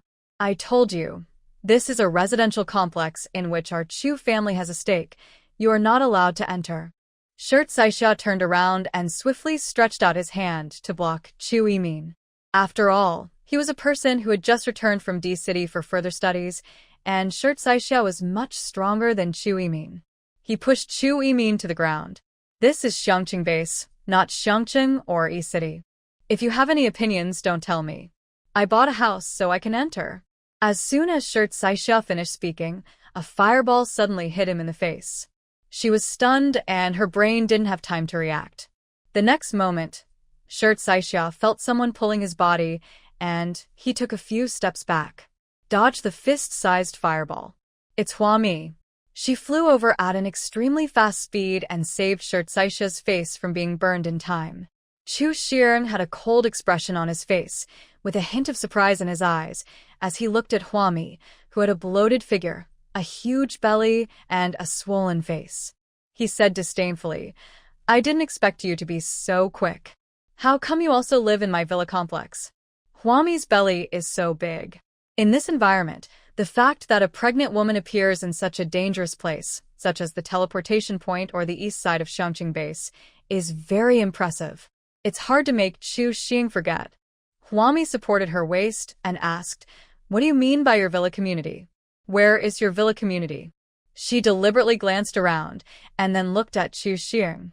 In her previous life, Huami was teammates with the siblings Chu Xing and Chu Yimin for several years. She knew that the 2 siblings were both born into top wealthy families before the end of the world. He is so rich that his assets are countless times more than Chen Hu's. Money can depreciate in the end times and even become worthless. But supplies won't. In the beginning, the Chu family relied on massive amounts of supplies to support their family and get through the first few years of the apocalypse. Such a large amount of supplies continued to support the brother and sister until several years after the end of the world. Until Huami joined Chu Shiheng's team, their team still had a certain material foundation. Huami said coldly, No one here knows you. Thompson Shangpin Villa community is my property. You say it's yours? I don't recognize it. There is nothing wrong with admitting this. In fact, the entire Xiangqing base was infrastructure built by Huami himself. Therefore, the entire Xiangqing base can be considered her industry. Chu Shiheng's face was grim. Are you a robber or a lunatic? Who do you think you are? How dare you covet our Chu family's assets? After he finished speaking, Shirt Saixia looked at Chu Xing with sympathy. Chu Xing and Chu Yimin both looked young and clearly did not have much experience in doing things outside their homes. Don't they know that before going to a new place, they need to do some research first? The surname is Hua. The belly is big, and the fighting power is strong. Who else can it be except Sister Hua? In the Xiangqing base, Sister Hua is like a local snake. Police, garrisons, medical care, material transportation, infrastructure projects, and various factories. Sister, what is it all? It is obvious that although Chu Xiang and his sister all know that Huami has a backer, her man is a senior garrison official. But they didn't think much of her. After all, Chu Shiheng's current combat effectiveness is not bad. What's more, there are several people with special powers in the team that Chu Xiang brought to Xiangqing. He didn't think that he should give Huami more face. Huami took out a map from behind her back and spread it out in front of Chu Xiang and his sister. A big red circle was drawn on the map. Huami took it for granted, like a bully, and said, "This big red circle is all my property. The so-called Xiangqing base is what I spent money to rebuild on the ruins of the original Xiangqing, a city and be city. Every inch of land in this circle belongs to me. I don't care whose it belonged to before. What I built is mine." Chu Yimin, who was standing next to Chu Xiang, pointed at Huami and yelled angrily, "What do you mean by yours? This is obviously our Chu family's. You are clearly robbing it." "Yeah, I robbed it, so what?" Huami shook the map in her hand. The city was destroyed by the earthquake. A large number of people died. Order has been reorganized. The whole world has been reshuffled. Who cares who you are? When they were teammates with the Chu brothers and sisters, apart from being arrogant, they never bullied Huami. They just chose to stand by and watch in the end. Because there are so many zombies, if they try to rescue Huami, they will not have time to escape. Because Huami is just a teammate, not a very important person that they must sacrifice themselves to save. Even though Huami was a wood-type supernatural being in her previous life, so what? Even though they usually get along well. Therefore, all the grudges from the previous life are cleared here with Huami. There is no mercy to be shown, and no memories of life and death to be reminisced about. In this life, we are strangers to each other. Chu Shiheng's face turned livid, his hands dropped, and a ball of fire wrapped around his fists. "Really? It seems that you don't take us seriously unless we teach you a lesson." He and Chu Yimin were fed up with this Xiangqing base. Those garrisons and police officers refused to bow and nod to them and did not give them the good attitude they deserved. Now, even a pregnant woman dared to speak nonsense in front of the Chu family. Chu Xiang is going to sacrifice Huami today. As the fire on his fist appeared, Shi Caishia's face suddenly changed. Just now, a ball of fire rushed towards her face, and she hadn't reacted yet what was happening. Now it seems that Chu Xiang is probably the fire-type mutant mentioned in the internal reference of Zijinhua. At this time, when everyone is attacking physically, a magic attack suddenly appears. It's not a good thing for the survivors. Especially this magic attack, which stood on the opposite side of them. Shi Caixia looked at Huami worriedly. Huami sneered and watched Chu Xiang throw a ball of fire at her. "Your aim is poor, so it's not very effective when you fight." She dodged the small ball of fire from Chu Xiang, tiptoed, and leaped into the air, carrying with her the snow particles that had not yet melted on the ground. When she fell towards Chu Xiang, her long sword fell down before she even touched the ground, and directly hit Chu Shiheng's head. No mercy was shown. Because there is no mercy. Chu Xiang barely dodged it, but had one of his ears cut off. He belatedly realized what was happening and screamed, "Ah!" Chu Yimin, who was already stunned, was standing not far from her brother. She took 2 steps back and fell in the snow. Chu Yimin looked up at Huami with a pale face. How did you hurt someone?" You. It sounded as if Chu Xiang was not the first to take action. Huami stabbed the long knife into the ground and put his other hand on his bloated waist. "Who are you? Why can't I hurt you?" These 2 siblings seem very childish. It is obvious that the end of the world has only been here for more than 7 months, and they have not experienced the cruel beating of the end of the world. We have not yet seen the true face of the end of the world. So they seem much more childish than in their previous life. When Huami met these 2 siblings in her previous life, they had already lost their innocence and romance. Although they were arrogant, they also understood that the strong are respected. Just grab it as long as you can get it. What does it matter if you are not satisfied? Chu Xiang was furious. He covered his ears with one hand and waved his hand to let the powerful people behind him come forward. "Kill her, kill her, kill her for me." That hysterical look was like an angry bird. Several powerful people and a group of strong ordinary people came forward and were about to besiege Huami. Huami flew back a distance, and when she landed on the ground, she took out her Gatling gun and started firing wildly at the group of men rushing towards her. She was furious. Who do you think you are? You dare to come to Xiangqing base to make trouble? Today I will teach you a lesson on how to behave. The man. You're a madman. Chu Yimin screamed, and before the bullet hit her, Chu Xing beside her pulled her away, and the two disappeared on the spot. No one dared to rush towards Huami anymore.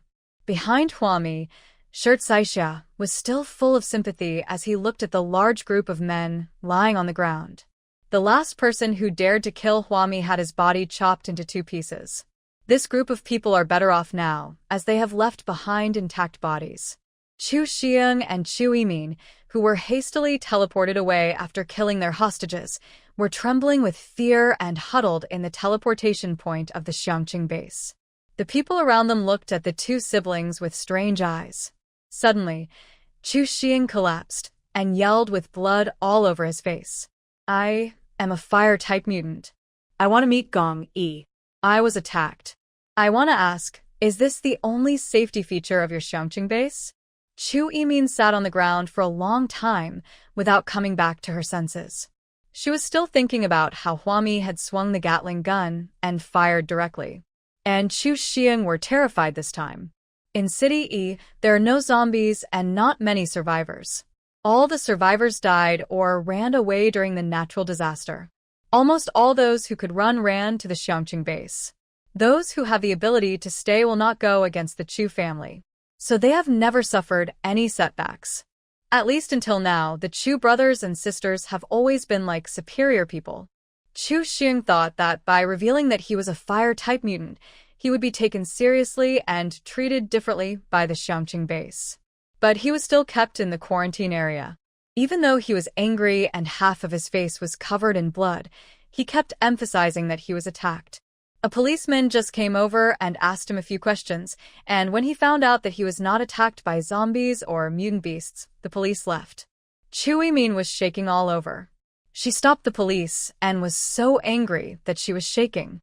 Didn't you guys check the situation? We were attacked. We were attacked at the gate of Thompson Shangpin Villa community. The policeman put away the banknotes in his hand and explained seriously, it's not that we didn't check. The east side of Xiangqing base has now been designated as a dangerous area. All the owners of Thompson Shangpin Villa community have moved away on their own. If you were attacked there, wouldn't that be normal? You're not an owner, so what are you doing in there? Commander Gong said that any fights in dangerous areas are not the responsibility of the police. So you see, this matter has exceeded the authority of the Xiangqing base police. Besides, Sister Enhua is the owner, Shirt Saixia is also the owner. What are the Chu brothers and sisters? They deserve to be beaten, right? Chu Yimin let out an exaggerated ah and sneered. So what's the difference between your Xiangqing base and other places? You watched the survivors suffer personal injuries and you didn't do anything? The little princess of the Chu family, who grew up with everyone's love and care, couldn't believe that this was the paradise that the survivors talked about. Is this what the survivors called the last oasis for mankind? The police looked at Chu Yimin speechlessly. The garrison officers standing nearby stood straight, weapons in hand, without saying a word, not even glancing at Chu Yimin. It was as if they were just a decoration standing in the quarantine area. The doctor next to him said, "There are too many uncertainties in the danger zone. If you don't want to be in danger, you should not go to the danger zone a few days in advance. It's not that we at Xiangqing base don't care. If you are physically attacked in the isolation area, observation area, or safety area of Xiangqing base, someone will come out to stop it. You are in the danger zone. Everyone is either fighting zombies or preparing for battle. Who has time to care about you? Give the garrison a chance to survive. There are so few of them in total.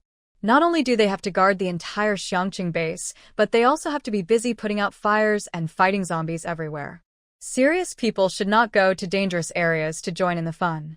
As soon as the medical staff finished speaking, Chu Yimin flew into a rage. "My brother was injured like this, and you guys just don't care? Yang Honglin came over and asked her, "How are you going to manage it? What does it mean to manage it?" Catch the pregnant woman who hurt others. Those who deserve compensation should pay, and those who deserve death should die. Chu Yimin spoke very confidently, so confidently that even Yang Honglin laughed. Yang Honglin, you trespassed into someone else's neighborhood, and you think you're right? Chu Xiang, who was pale, covered his ears and roared, "It's our neighborhood. I've already told you. It's ours. Are you going to blatantly seize the assets of the Xiangqing base?" Yang Honglin understood. He took out his little notebook and turned to the notes he had made. The Xiangqing base is under construction. All the ruins have been taken back by Miss Hua. It is up to Miss Hua to decide how to build it. This is clearly stated in the internal reference. Looking at the dumbfounded Chu brothers and sisters, Yang Honglin put away his notebook and said kindly, "We have never seen anything like yours in our Xiangqing base. Everyone knows that the houses were destroyed by the earthquake. Now, it is a new world. It's not like we don't have a place for them to live. Even if they really have no place to live, they can just set up a tent in the base and be safe." He patted Chu Xiang on the shoulder. Chu Xiang fiercely shook off Yang Honglin's hand. Because the movement was too large, Chu Shiheng's ear was cut off. He gritted his teeth, looked at Yang Honglin with a gloomy face and said nothing. This is how the mess is. If you, the Chu family, are dissatisfied, you can take it back. If you are unable to take it back, you'll have to follow the new rules. But you guys took it back, and you have no power to control it. What Yang Honglin said was from the bottom of his heart. Let's not talk about whether the two brothers and sisters of the Chu family can destroy the Xiangqing base. Even if they are powerful and take back the villa community, do they understand what that means? This means that Gongyi's garrison will be completely evacuated. The Xiangqing base was blown up and all the garrisons were killed. Those who survived would hate the Chu family, so why would they help the Chu family protect the land? The key problem is that the land without garrison protection is all dangerous. So, is it really necessary for the Chu family to fight for this? No one in Xiangqing base would be so stupid. Chu Yimin asked Yang Honglin arrogantly, "Why did you, Xiangqing base, give our community land to a woman? What's the logic? Can't you help our Chu family get the land back? We in the Chu family have money and supplies, and we can still support you." Everyone turned to look at Chu Yimin as if she were a fool. Yang Honglin said embarrassedly, "The current garrison commander of Xiangqing base is married to Miss Hua. If the husband doesn't help his wife, why should he help you grab the land? Besides, Miss Hua has more supplies than your Chu family. Because Miss Hua not only feeds the garrison and police, but also feeds the survivors of the entire Xiangqing base. The amount of supplies she has stored cannot be compared to what the Chu family has." Chu Yimin wanted to say more, but Chu Xing shouted angrily, "Okay, let's go. There is no need to continue talking about this point. If I continue, the clown will be myself." With half of his face covered in blood, Chu Xing walked directly towards the iron gate outside the isolation area. After passing the iron gate is the danger zone. Chu Yimin stamped her feet and angrily scolded Yang Honglin, "You guys are such a shabby place. We won't come here again if you ask us for help." She thought that the reason why Xiangqing base was so indifferent to them now was because Xiangqing base had no idea how strong the combat power of a fire-type mutant was. You know, in City E, her brother Chu Xiang is the object of flattery for many survivors. Chu Xiang thought that if he left, there would be at least a few people who would try to keep him. However, until he left the teleportation point and walked out of the south of Xiangqing base, no one tried to keep the Chu brothers and sisters.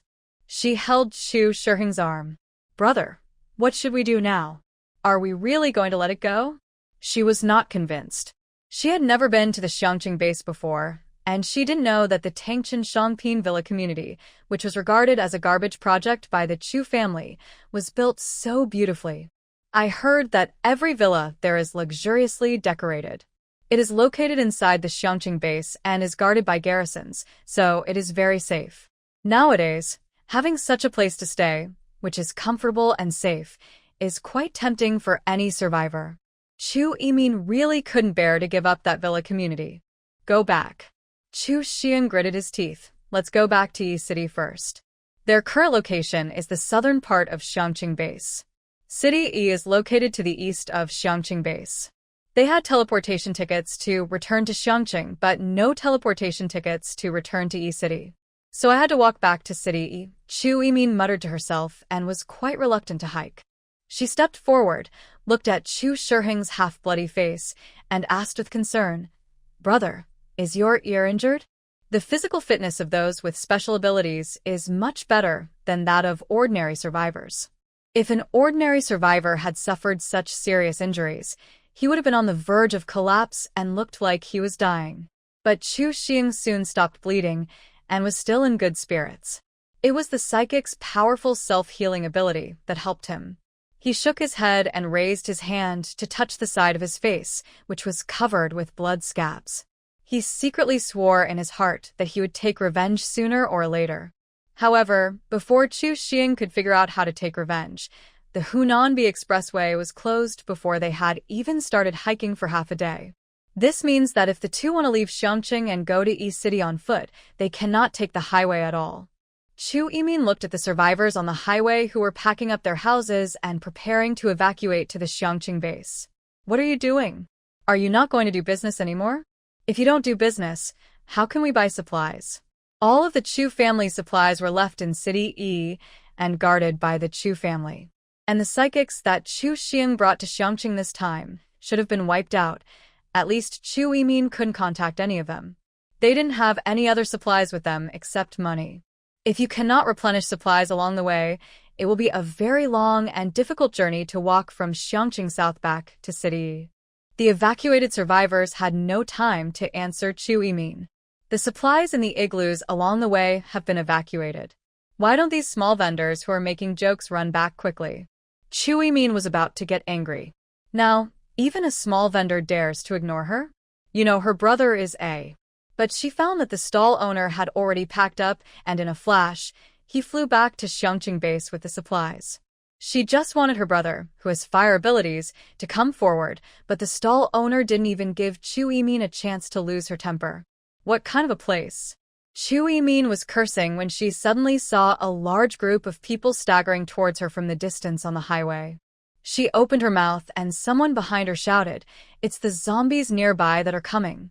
No one knows how many survivors turned into zombies before the snow fell. What the apocalypse gives survivors is always just the tip of the iceberg. The eastern part of Xiangqing had just been designated as a danger zone when the southern part was attacked by a small group of zombies. Chu Xing was just about to accumulate a fire, but it suddenly dissipated. With a cold face, he said to Chu Yimin, "We don't need to kill zombies for Xiangqing, we just need to avoid this wave of zombies." After saying that, he took his sister and turned onto a small path. The crisis of this mutant beast has not been resolved yet, and Huami has just been teleported back to the ward for intravenous drip. Qingjin came over and told me some very bad news. According to the news received from the south, the ice layer in F City has collapsed, and the zombies in the entire city are moving towards Xiangqing. During the natural disaster, City F had good material management, and the survival rate of the survivors was very high. This means that the number of zombies is also very large. The small group of zombies that came to Xiangqing today are just the vanguard. The big boss that will appear from City F will soon arrive at the Xiangqing base within 3 days. It is also possible that the time will be shorter. Huami was half sitting on the hospital bed, with her big belly protruding, one side higher than the other, like a wave. She felt the two babies moving around in her belly and frowned as she said, "It looks like a zombie wave is coming." Zombie tide? Qingjun looked at Huami in confusion. She asked doubtfully, "I often hear you talk about zombie tides, zombie tides. Is D-City considered a zombie tide?" Huami smiled, raised her pale face, touched her moving belly with one hand, and looked at Qingjun. "What kind of zombie wave is this? City D is just an appetizer, given to you guys to practice with. Be prepared to be besieged for several years. A real zombie tide will turn the Xiangqing base into an isolated island." Huami is by no means exaggerating if the order of natural disasters and man-made calamities in this life follows the same order as in her previous life. She wasn't really panicking. Because before the mutated animals caused trouble, the zombies had almost been wiped out by humans.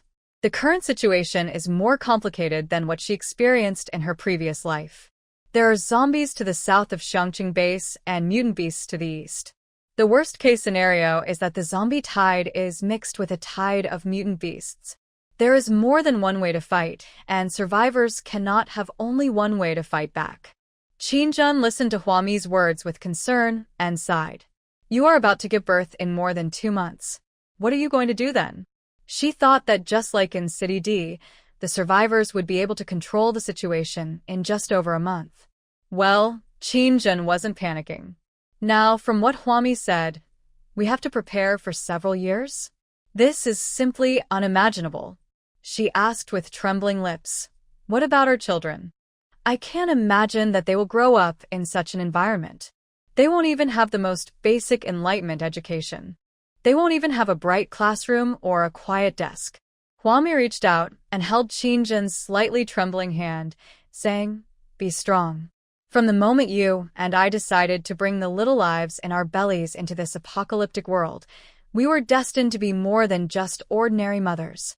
We are responsible for them, so we must resist and resolve such crises no matter how complex and dangerous the situation is. Qingjun left in a hurry to arrange production work in various factories in the Xiangqing base. At the same time as the power grid in the D-City safety zone was restored, Huami's black soil level was upgraded to 19. She regained 19 square meters of black land. All of these black soils, together with the 17 square meters of black soil that were not used last time, were thrown into the level 35 storage by Huami. Up to now, Huami has accumulated X38 lottery opportunities. As night fell, gunshots were heard from the south of the Xiangqing base. Gong Yi had not made any movement in the east, but fighting had already begun in the south of the base. Huami, with her big belly, stood in front of the window, looking at the south under the stars. She took out her cell phone and opened the chat room with Gong Yi. The text message was still about the last time he sent her this message, in which he kept nagging her not to run around and to take good care of the baby. Huami couldn't help but smile. To be honest, if it was before the end of the world, maybe she and Gong Yi could have a plain and ordinary relationship. This man made her realize a little bit the charm of love. She put away her phone and didn't need to ask how Gong Yi was doing. Maybe he was fighting a mutant beast. Before Gong Yi took the initiative to send messages to Huami, she had not taken the initiative to contact him many times. Huami turned his gaze back to the south of the base, where the gunfire was more frequent. The elite garrison troops were transferred to the east, and most of the garrisons in the base were moved to the south. The dense sound of gunfire meant that more people had actually already taken action, fighting the zombies with cold weapons. Because there were too many zombies, they had to use guns to deal with the zombies that were farther away. Huami silently opened her supermarket control panel. She has 38 chances to draw the lottery, and she hopes to win a hot weapon 38 times. Any hot weapon is fine. Huami has been accumulating the opportunity to win a lottery for such a long time. This is the moment she has been waiting for. The huge belly began to stir frequently, and the two little guys seemed to be fighting in Huami's belly, making Huami's belly bumpy. She felt some pain, and her stomach tightened. It was only 7 months, but she was already having contractions. Xi and Chiru said that because her belly was too big, Huami might have reached her limit. There is also a risk that the baby in the belly will come out prematurely. She is now trying her best to cooperate with Xi and Chiru, eating nutritious meals every day and staying in the rescue center without any trouble.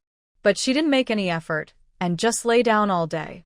The baby in her belly seemed to be unable to bear the loneliness and started fighting day and night.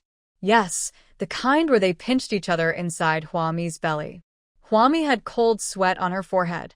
She leaned one hand on the window to ease the contraction and prepare for the two kids' more ferocious noises. After a while, she rubbed her hands together, placed them on her large belly covered with stretch marks, and said gently, "Okay, both of you put aside your grudges, and let's work together. This end of the world is not only for Dad and Mom, but also for you, so we have to work together." The two little babies in the belly seemed to understand what Huami said. The originally restless fighting behavior has temporarily calmed down a lot. Although there were some small sneak attacks from time to time, they were not serious and did not cause Huami to feel any pain. She started drawing lots. I drew all the 38 prizes in one go, pushing the level 35 warehouse to level 40. As time goes by, the upgrades of warehouses and factories become very slow. But after each upgrade, the surprise given is also enough. Huami's level 40 warehouse gave her space for another level 40 warehouse of the same size, so she now had warehouse No. 4. Huami put all the weapons she won in the lottery on the table. There were 38 chances to draw a lottery, and most of the items drawn were various daily necessities, with a small number of items being not very practical junk. For example, there are 10 million tons of carbon paper, 10 million pairs of glass stockings, and some items that look very practical but are unlikely to be used for the time being, as well as 10 million plus gas stoves, spatulas, spoons, and light bulbs. There are also tear gas bombs, bulletproof vests, armored vehicles, grenades, and various construction materials in quantities starting from 10 million. And Gatling was drawn out by Huami again, with a number of 10 million. The luck is pretty good. Huami felt a little relieved. These things were laid out to the garrison at Xiangqing Base, which would at least allow Xiangqing Base to defend itself against the zombie tide for 3 years. 3 years from now, the number of people with special abilities will definitely be much greater than it is now. Even if there aren't many people with special abilities, 3 years is enough time for Huami to have many chances to draw lots. By then, she might be able to get lucky and come up with something useful. Huami called Chao Feng, who stayed in Xiangqing overnight, pointed him to the underground garage of Lianhua Xingxing Supermarket, and asked Chao Feng to take out the hot weapons inside and deploy them to the garrison in Xiangqing Base. This batch of weapons she sent came just in time for the garrison. Chao Feng said to Huami on the phone, "Sister Hua, you don't know how many zombies came last night. It is said that the ice in G City and H City collapsed at the same time, and no one knows how many zombies came out. The avalanche happened overnight. It was expected, yet it caught people off guard. The cities that Chao Feng mentioned are all near Xiangqing. Some locations are even closer to the original Xiangqing than City D. The garrison that stayed in the Xiangqing base fought zombies all night yesterday. At the beginning, everyone thought that the zombies would be defeated soon. They had dealt with such things one after another during this period of time. During the day, there is always a small group of wandering zombies approaching the Xiangqing base. It will be resolved soon, and won't cause much trouble. But last night's zombies were like a dam that was beginning to burst. They were not completely defeated. There were more and more of them, and Chao Feng even began to panic. If the fighting continued like this, the garrison's hot weapons would be used up sooner or later. He was very grateful to Sister Hua for donating the weapons to the garrison. Although Chao Feng goes in and out of the underground garage under the Lotus Xingxing Supermarket every day. Before yesterday, such a large number of weapons had never appeared in the underground garage. No one would be so foolish as to worry about these issues at this time. It wasn't long before it was the next morning. People in the Xiangqing base were in panic. Even though Huami Ren was staying in the rescue center, he could hear people talking outside. I heard that there are a lot of zombies coming to the south of the base. Will we be able to defend it? What can we do if we can't defend it? Is there anywhere else we can go? There is nowhere else to go. No one knows whether the team from E City successfully recruited anyone. But City E is developing well, and many survivors know about this. Huami was lying in her single VIP ward, listening to the discussions outside fading away. She sneered. If the powerful fire-type mutant they were talking about was Chu Xiang, then Chu Xiang would have already run away. At this time, Tu Lijia angrily opened the door of the ward and walked in. Her face looked very unhappy. People outside are spreading rumors like crazy. They actually say that East City will be better than our Xiangqing base. Huami teased her. What's wrong? Do you want to go to East City? Originally, Tu Lijia was fiddling with Huami's nutritious meal for today. Upon hearing this, he looked up at Huami and said angrily, "Why would I want to go to East City? My roots are all in Xiang City. If I go to East City, what will happen to my parents? Right now, the calmest people in the Xiangqing base should be the old Xiangqing people. All those whose hearts were in turmoil were probably those who had fled here from other places in the later period. Because they still have choices, they never feel that Xiangqing base is their destination. They just think this is a place of refuge, that's all. The old people in Xiangqing are different. They have always stayed here, and apart from here, they don't know what the outside world is like. Even though many people say that City E is very safe, it is still somewhat difficult for them to leave with their families, no matter how safe the place is. What's more, the Xiangqing garrison has always been quite reliable. Seeing two Lijia jumping up and down, Huami smiled and said, "The days ahead will become increasingly difficult. If you want to leave, if you don't leave now, you may never have another chance." As soon as she finished speaking, she received a call from the contractor. He said on the phone that his engineering teams had gathered on the east side of the base and were causing trouble. Huami tilted her head and frowned. They want to leave? Then why not let them go and keep them for the new year? In fact, many people around her now only report good news to her, not bad news. A lot of things happened, so they thought about it and decided to let it go. There's no need to bother Huami with all this gossip. Everyone knows that Huami is in the hospital awaiting delivery. With her big belly, she may give birth at any time.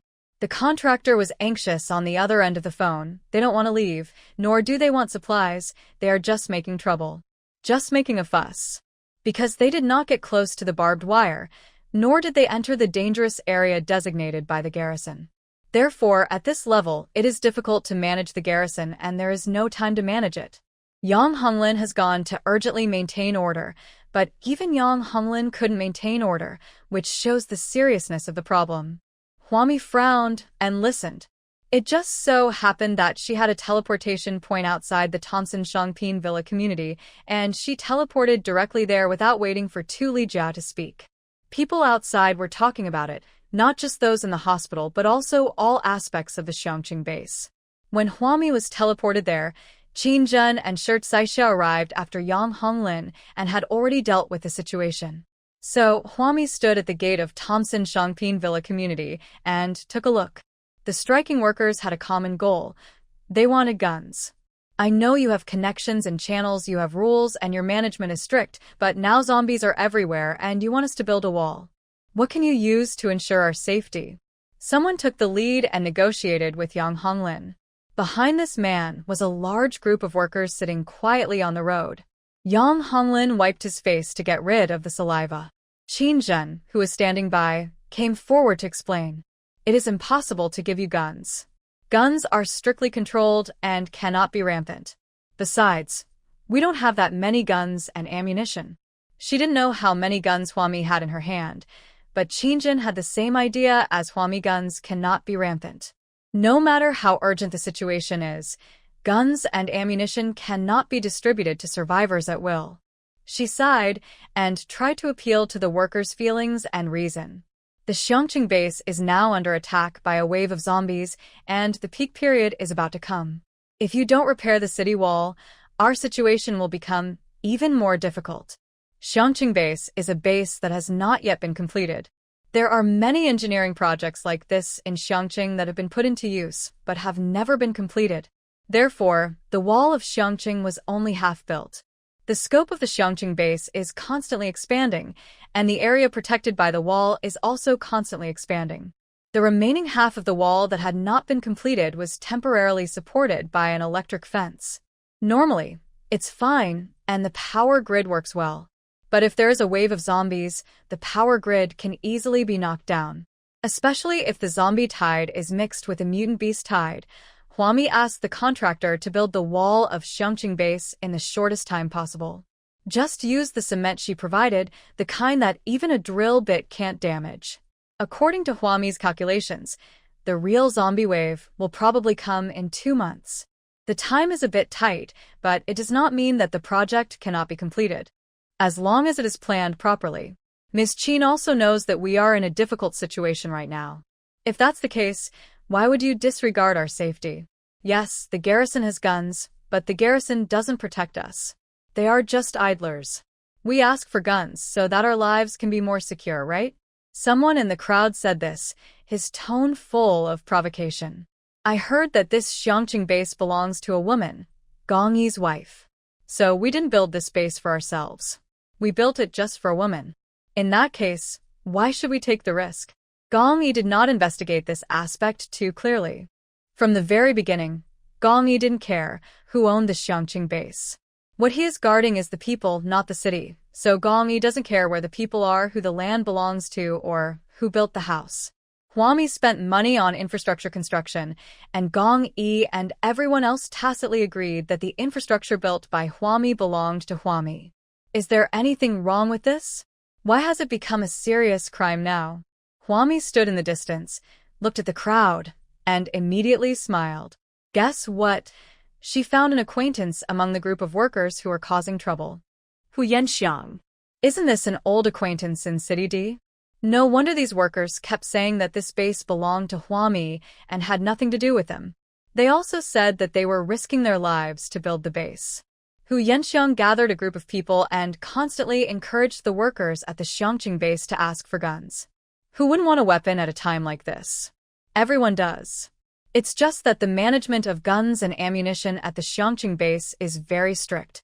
Even if you bring your own guns and ammunition, they will be confiscated when you enter the base. This, of course, caused dissatisfaction among many people, especially those who originally had guns and ammunition. If they carry guns, they will not be eligible to enter the Xiangqing base. If they do not carry guns, they always feel that it is extremely difficult to survive in such a world. Therefore, given this opportunity to obtain permission to carry guns through resistance, they will definitely not let it go. Hu Yanxiang's team expanded quickly, and more people supported him, joined him, and shared the same hatred of the enemy. Qin Jin frowned and kept explaining why guns were not allowed in the Xiangqing base. Although the guns and ammunition were confiscated when you entered the base, this does not mean that the Xiangqing base has taken your guns and ammunition. If you need to go out of town to kill zombies or mutants, you can also apply to retrieve your guns and ammunition. But inside the Xiangqing base, you are not allowed to carry guns. Shirt Saixiao on the side also explained, the reason why guns are not allowed in Xiangqing base is that guns cannot be proliferated. The vast majority of people in this base are the elderly, the weak, the sick, the disabled, and pregnant women. We always have to consider these people. They both held the microphones and spoke very loudly. But the workers on the entire street opposite Qinzhen were even louder. We can't explain it to you clearly. Emergency times call for emergency measures. We will not guard the base for a woman without any protection. Besides, it's already this time. No one knows whether Xiangqing base can be defended.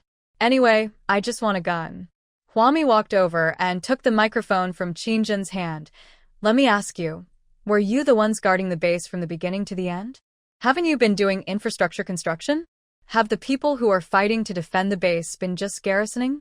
In fact, the number of workers engaged in infrastructure construction is much greater than the number of garrison workers.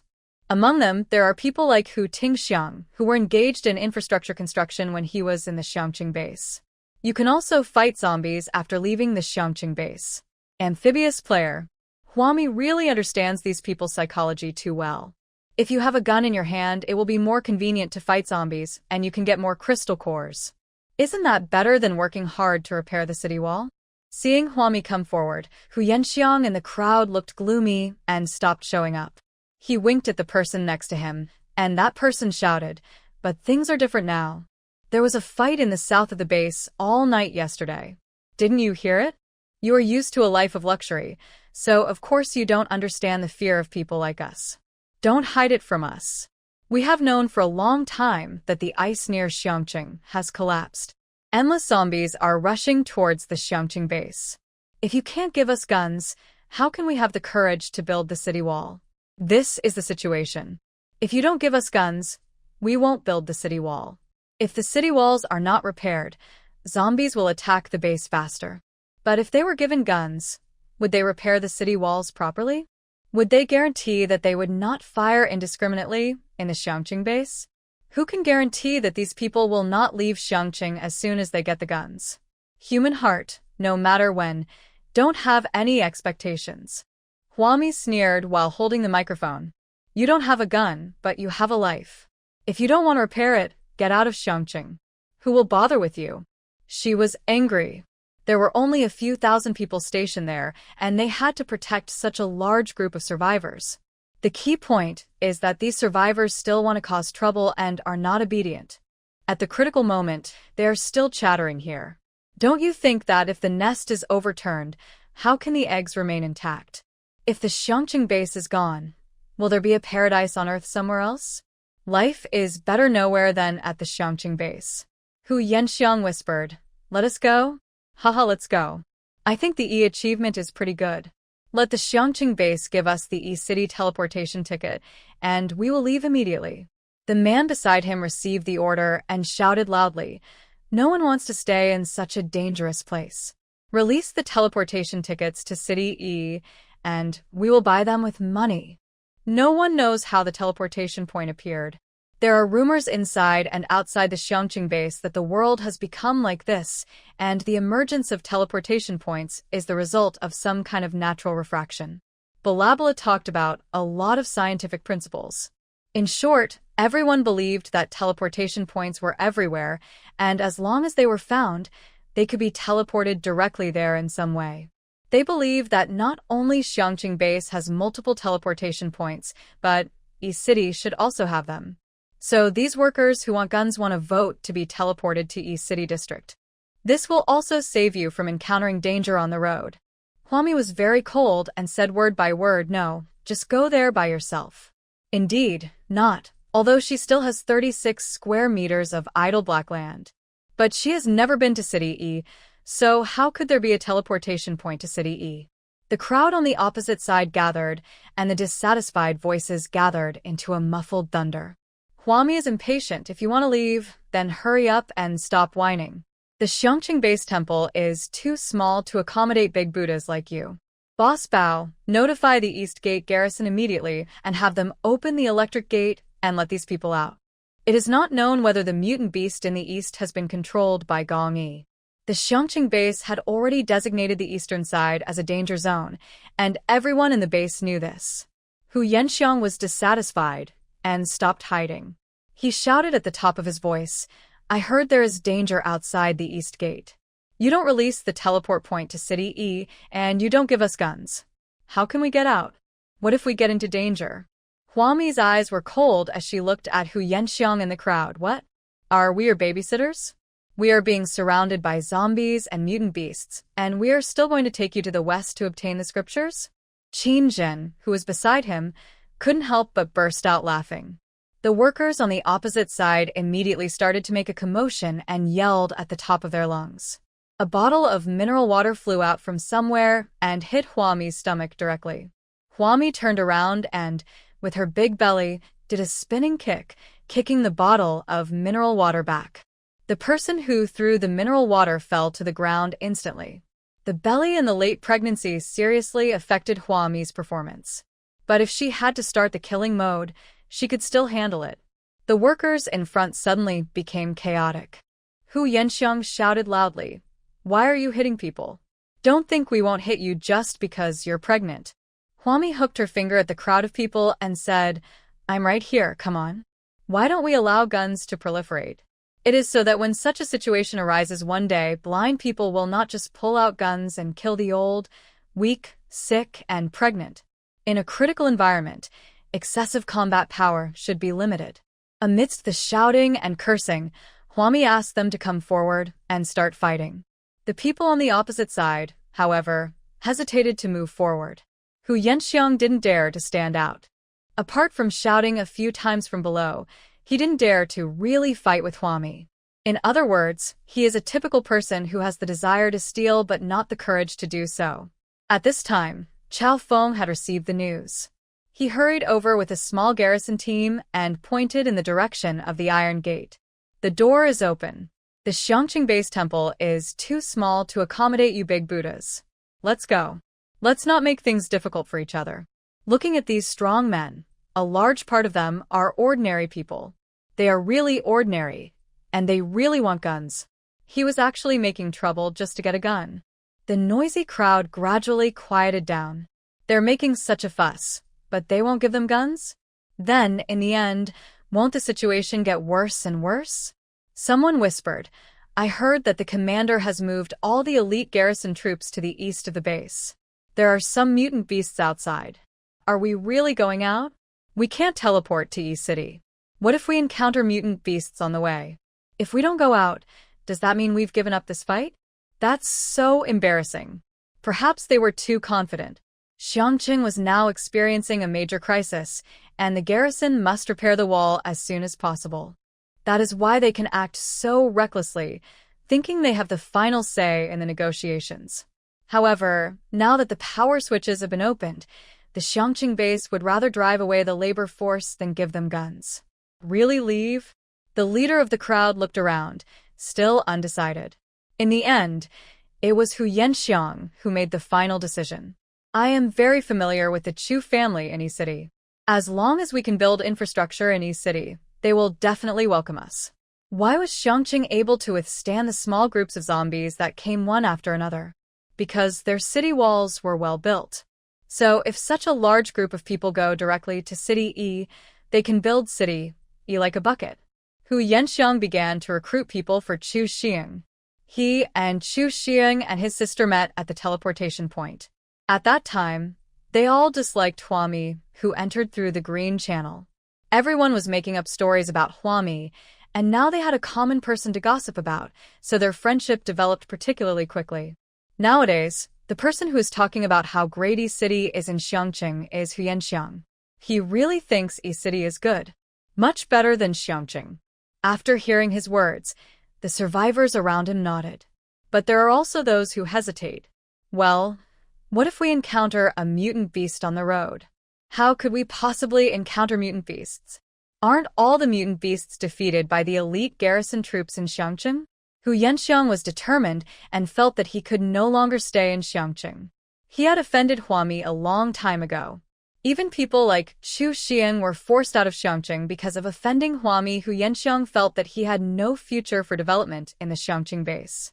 He has no shortage of supplies. Some time ago, he was frantically hunting for crystal cores and had already exchanged them for a lot of supplies, which were stored outside Xiangqing. I heard from Chu Xiang that there are sufficient supplies in East City, and the Chu family has so much that they can't finish eating it. So in Hu Yanxiang's mind, City E must be a better place than Xiangqing, with more sufficient supplies. Even City E is not threatened by zombie hordes and mutant beasts. He shook his head and strode towards the East Iron Gate. Let's go. I'm going to East City. The management of East City is much more sincere than you.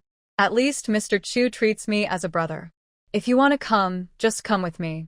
I'll take you to eat delicious food and drink spicy drinks. Many people followed Hu Yanxiang and left one after another. They held their heads high and strode forward like heroes. Some of the timid ones were also inspired by the momentum and filled with ambition, so they followed the crowd and walked out of the Iron Gate. Hu Yanxiang. Huami looked at the man outside the barbed wire and shouted. Hu Yanxiang turned around with disdain and snorted coldly. He knew that the Xiangqing base lacked people to repair the city wall. There were too many elderly, weak women and children, and the labor force was actually quite scarce. So Huami found out that they were really going to leave, so she regretted it, right? It was too late to regret. When they were negotiating the terms just now, Huami did not agree. Now, even if she agreed to give them guns, they would not stay. Huami stroked her belly. Remember, you are the ones who want to leave. This door will only let people out, not open to let people in. No matter what happens in the future, you won't be able to come back even if you want to. Xiangqing has its own rules, and the rules cannot be easily changed by just making a fuss. If East City can be like this, changing its principles for whoever makes trouble, Huami feels that the future of such a place is very worrying. She couldn't predict what would happen next. But she had seen many people in her previous life who were fickle, and she always felt that this base was not very good, so she moved to the next base. As a result, the next base may be even worse. Xiangqing is what Huami considers to be the best base. At least she had seen so many bases in her previous life. She combined the advantages of all the bases, eliminated their disadvantages, and built the Xiangqing base. This place is perfect. Hu Yanxiang said Pa, showing his disdain for the Xiangqing base. Let's go, who cares? A large group of survivors filed out and set out for City E. In the east, Gong Yi was tracking Vasili's mutant beasts. Vasily and other mutant beasts were chasing Zhong Zimo towards the Xiangqing base. But because Zhong Zimo was driving too fast, Vasily and the other animals lost him halfway. They temporarily detoured to the south of Xiangqing. During the process, several of them were captured by Gong Yi's elite troops. They were all directly destroyed and cremated on the spot. The road has been cleaned up and there is no danger at all. Hu Yanxiang led a group of people on foot. After an unknown amount of time, someone heard a woman humming not far away. A large group of people searched everywhere but couldn't find the woman. In the melting ice and snow, the woman's screams kept echoing around everyone. Hu Yanxiang sent people to find out who this woman was who had been acting mysteriously nearby. He continued to lead his men towards City Yi. We originally thought that the people we sent out would come back soon, but by the time it was dark, none of them had returned. What have all these people been doing? Why are they all so unreliable? Beside Hu Yanxiang, someone was cursing in a low voice. Before that they could only hear a woman scream. Now, it seemed as if there were several women's voices, playing tricks in different places near and far. And no one knew what was happening. Perhaps those people have other ideas in mind. Hu Yanxiang thought about the people he sent out. None of them came back, so they must have left. After all, Hu Yanxiang was not familiar with these workers. He used these workers to cause trouble in order to obtain guns and ammunition in the Xiangqing base. Now that his original goal has not been achieved, he feels a little regretful. But he didn't lose out either. As long as he takes these workers to City Yi to add bricks and tiles, it would be a small help to the Chu family. It's good to be a song seller. Others also felt that what Hu Yanxiang said made sense. With so many people, everyone had different ideas. Perhaps some people would still think that the Xiangqing base was better. There were also cases where some people were reluctant to leave the Xiangqing base and went back secretly. So even though when they came out, there was a large group of workers. But along the way, the number of workers in this group became smaller and smaller. Everyone figured this out and understood it. Hu Yanxiang took the remaining people and continued to head towards City Yi. As he walked, he said, "Just wait and see. If Xiangqing continues like this, things will only get worse and worse. Xiangqing will soon be surrounded by a tide of zombies. Those who change their minds at the last minute and return to Xiangqing base will definitely regret it one day." The people around Hu Yanxiang were fawning on him. Yes, you are right. It is better for us to leave early than to stay and feed the zombies. Those who regret going back can be used as food for the zombies. Faced with the flattery of a group of people around him, Hu Yanxiang had a satisfied smile on his face. He knew that these people were only trying to curry favor with him because of his connection with the Chu family. But it doesn't matter. People are meant to use each other, and Hu Yanxiang understands this very well. He continued to hold his dream in his heart and walked towards City Yi proudly. At this time, there were more and more zombies in the south of Xiangqing, and they came one by one as they were killed. Now we kill a few and get a large group. The garrisons on the city wall replaced their weapons. Their own arsenal had long been depleted. How much weapons does a city have in stock?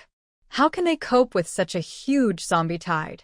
Without the weapons provided by Sister Hua, they can only retreat again and again. Even if there are more psychics now, they cannot withstand so many zombies advancing at the same time. But no matter how many weapons you have, there will be a day when they are all used up, and no one knows how many weapons Sister Hua has. No one asked. Everyone knew that no matter how many weapons Sister Hua stockpiled, there was no way they could be enough to kill one zombie with one bullet. Of insecurity swept through everyone's heart. According to Gong Yi's instructions, Chao Feng began to gather people with special abilities and those who were willing to go out and kill zombies in the Xiangqing base. There are too few garrisons, so we have to mobilize the survivors to manually clear out the zombies outside. Qingjin sat in front of Huami's bed, peeling an apple in his hand, and said to Huami with a look of relief, "Fortunately, our city walls are strong enough. You didn't even see how many zombies there are in the south. It is no exaggeration to say that there are more zombies south of Xiangqing base than in City D. These zombies rushed towards the south gate one after another. If the city wall was not strong enough, it would have been broken down by the zombies." Huami was half lying on the hospital bed reading a parenting book, and sneered. This hellish end-of-the-world difficulty occurred several years earlier than in the previous life. It is really lucky that the cement used to build the city wall at the Xiangqing base was produced in Huami's factory. This kind of cement is extremely strong, and even a drill cannot break it, let alone a few zombies. Essentially, zombies are transformed humans, and their physical strength is the same as that of humans. Huami reached out and took the apple that Qingjin handed over. She put a piece in her mouth and said slowly, "That's not all. Right now the zombies are only gathering at the south gate. Once their numbers increase, they will slowly surge toward the east gate, west gate, and north gate like a tide until they surround the entire base. Just like making dumplings." This is definitely not an exaggeration. No one knows how many zombies are hiding in this world. The only thing Huami can be sure of is that the number of zombies must be much greater than the number of survivors. Qingjun looked worried and sat beside her bed.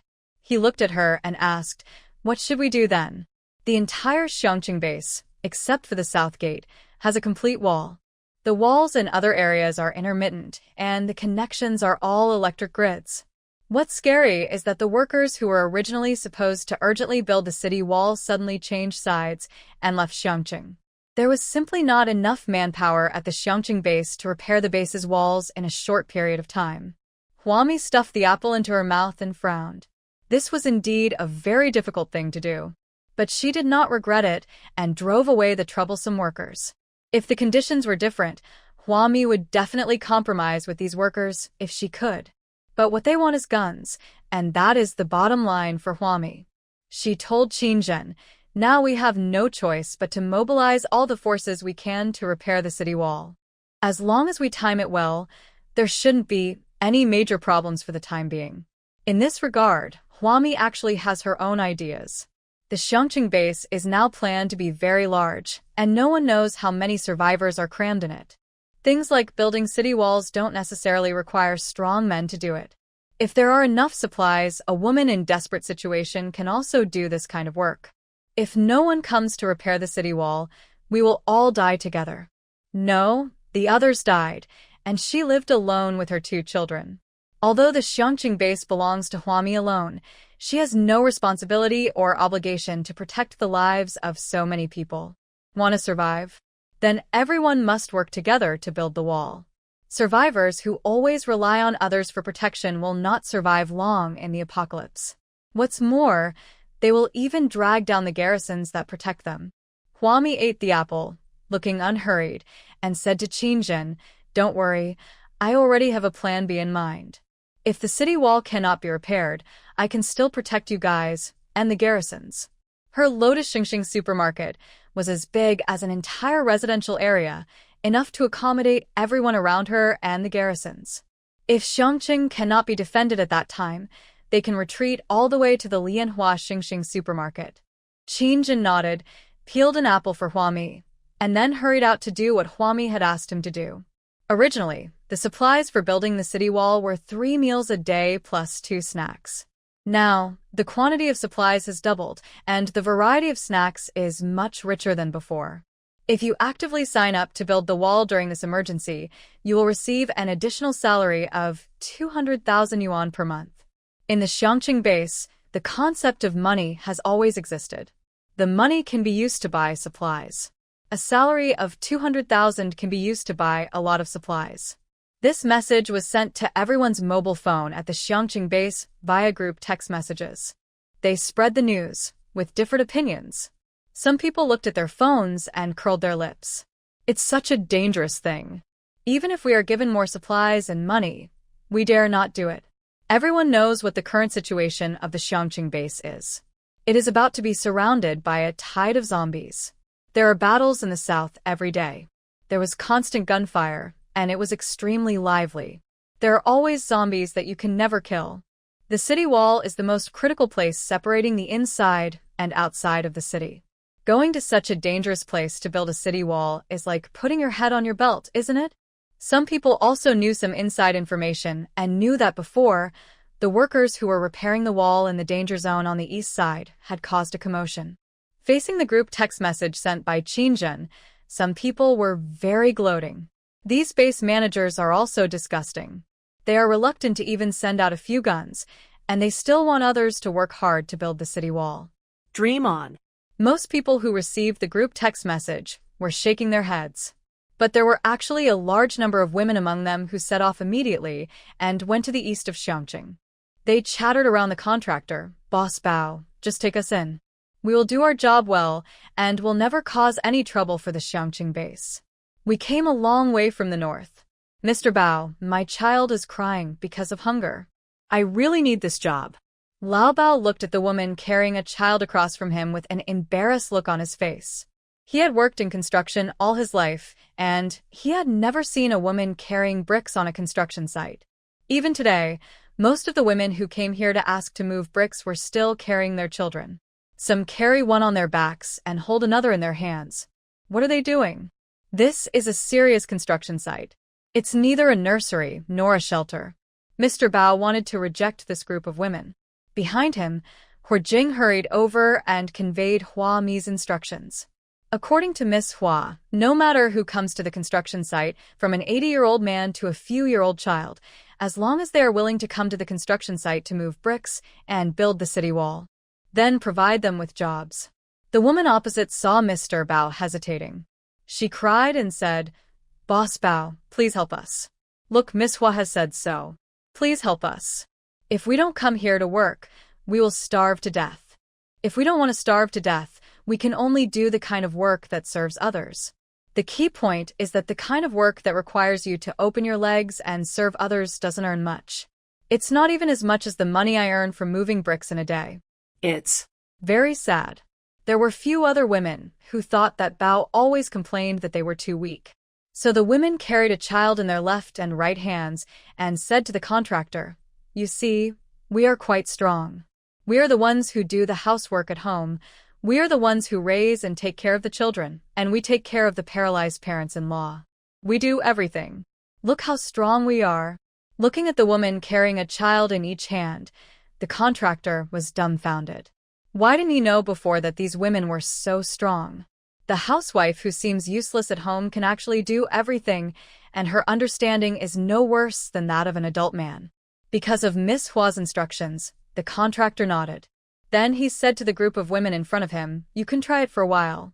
If it doesn't work, go home and take care of your children.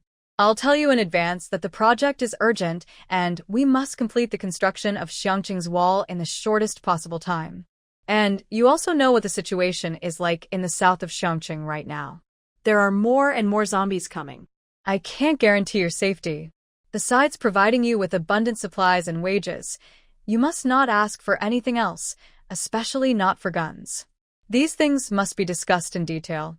If anyone asks for a gun again, he will cross Hua Mi's bottom line. We definitely don't want people like this on a construction site. A group of women nodded. Unlike men, they had very low demands. They just wanted to have a normal job and support themselves and their children. What guns, what weapons? These women had never thought of them. In their minds, these women are already very satisfied as long as they are not asked to go out and kill zombies. Everyone agreed immediately and began to speed up the repair work according to the project plan of the contractor and Jing. They worked hard. As for the children they brought with them, except for those who were very young and could only be carried on their backs and could not even walk, the little children were also helping to move the bricks. Following Miss Hua's instructions, the contractor also calculated the working hours of all the children who moved bricks. No matter how much they can eat, the amount of food given to children is the same as that given to adults. The women and children had low demands and did their work meticulously, so the whole construction site was bustling with activity. The contractor was very satisfied watching from the side. He secretly pulled Jing aside and said to him, I never thought that one day women would actually go to the construction site to move bricks, and the work done by women is no worse than that done by men. Jing watched from the side and nodded, agreeing with it.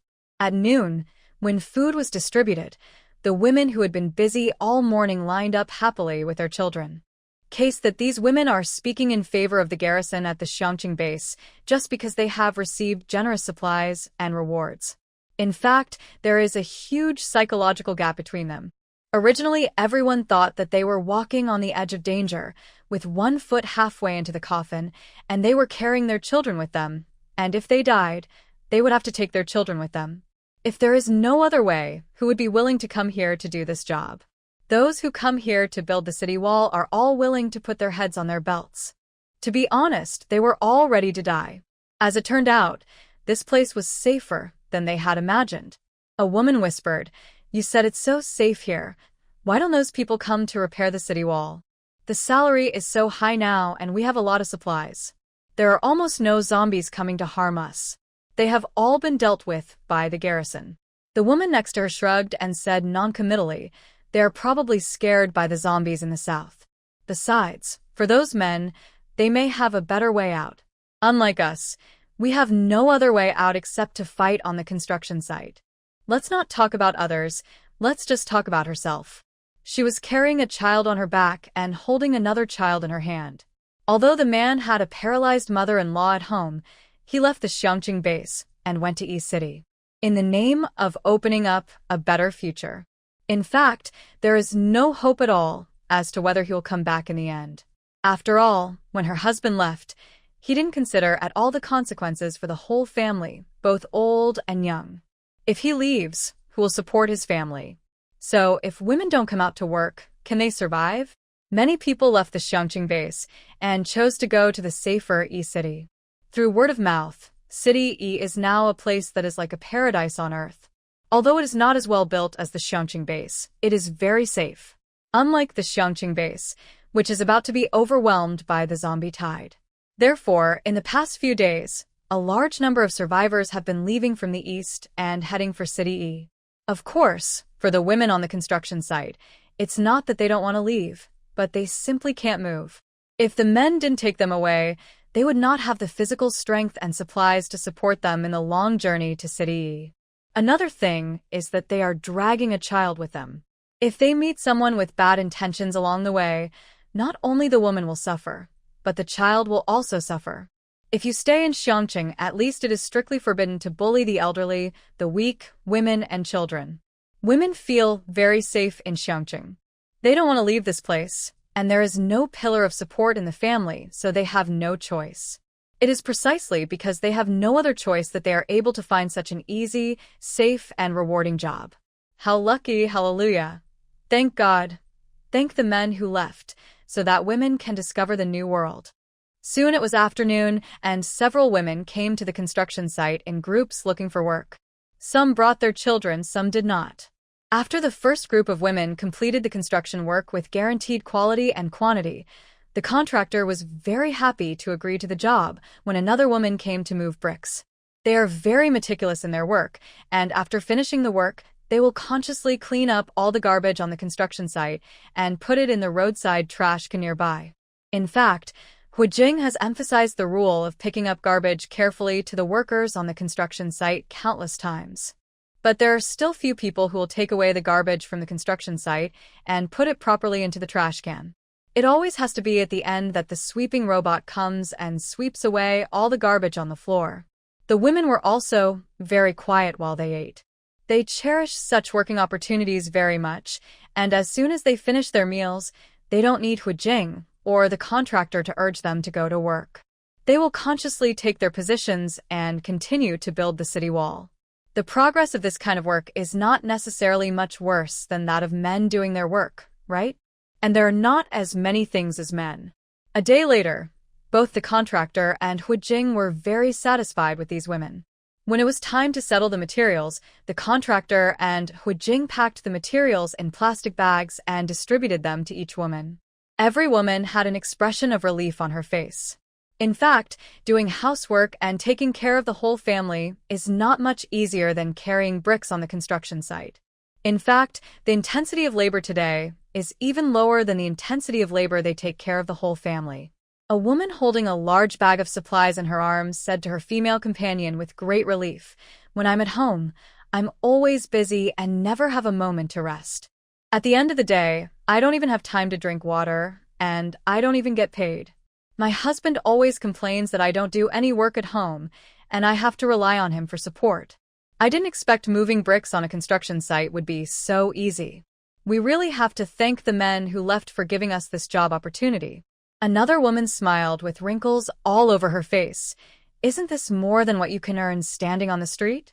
Even if you stand on the street for a month, you may not be able to earn as much as you can in one day. She weighed the large bag of supplies in her arms. The construction site provides them with 3 meals a day and 2 snacks, and the supplies are an additional subsidy for them. If you work for a full month, you can earn 200,000 yuan. In this end times, where can you find such a good job? With such good pay, who would still stay at home to do housework? My companions nodded one after another, their faces filled with joy of a great harvest. Some people walked and sighed. Look at us, we have so many supplies in our hands.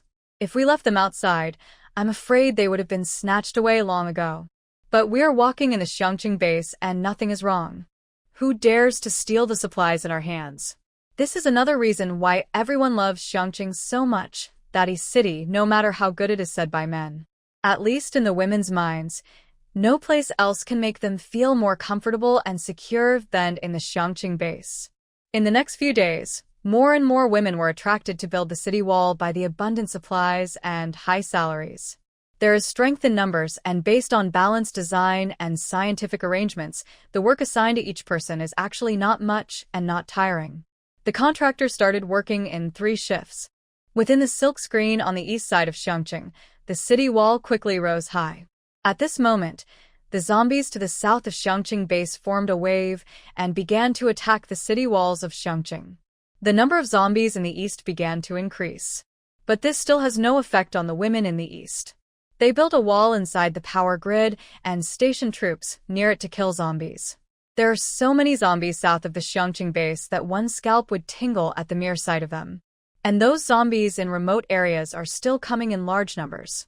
The zombies in front had not been killed yet, and the zombies behind rushed towards the city wall one after another.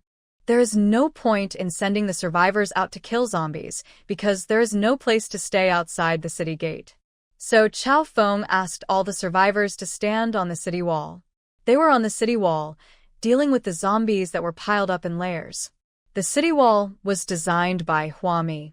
It is very high and thick, and even a car can run on it. The thickness and height of the wall were designed by Huami, taking into account the impact and jumping ability of the mutant beasts in his previous life.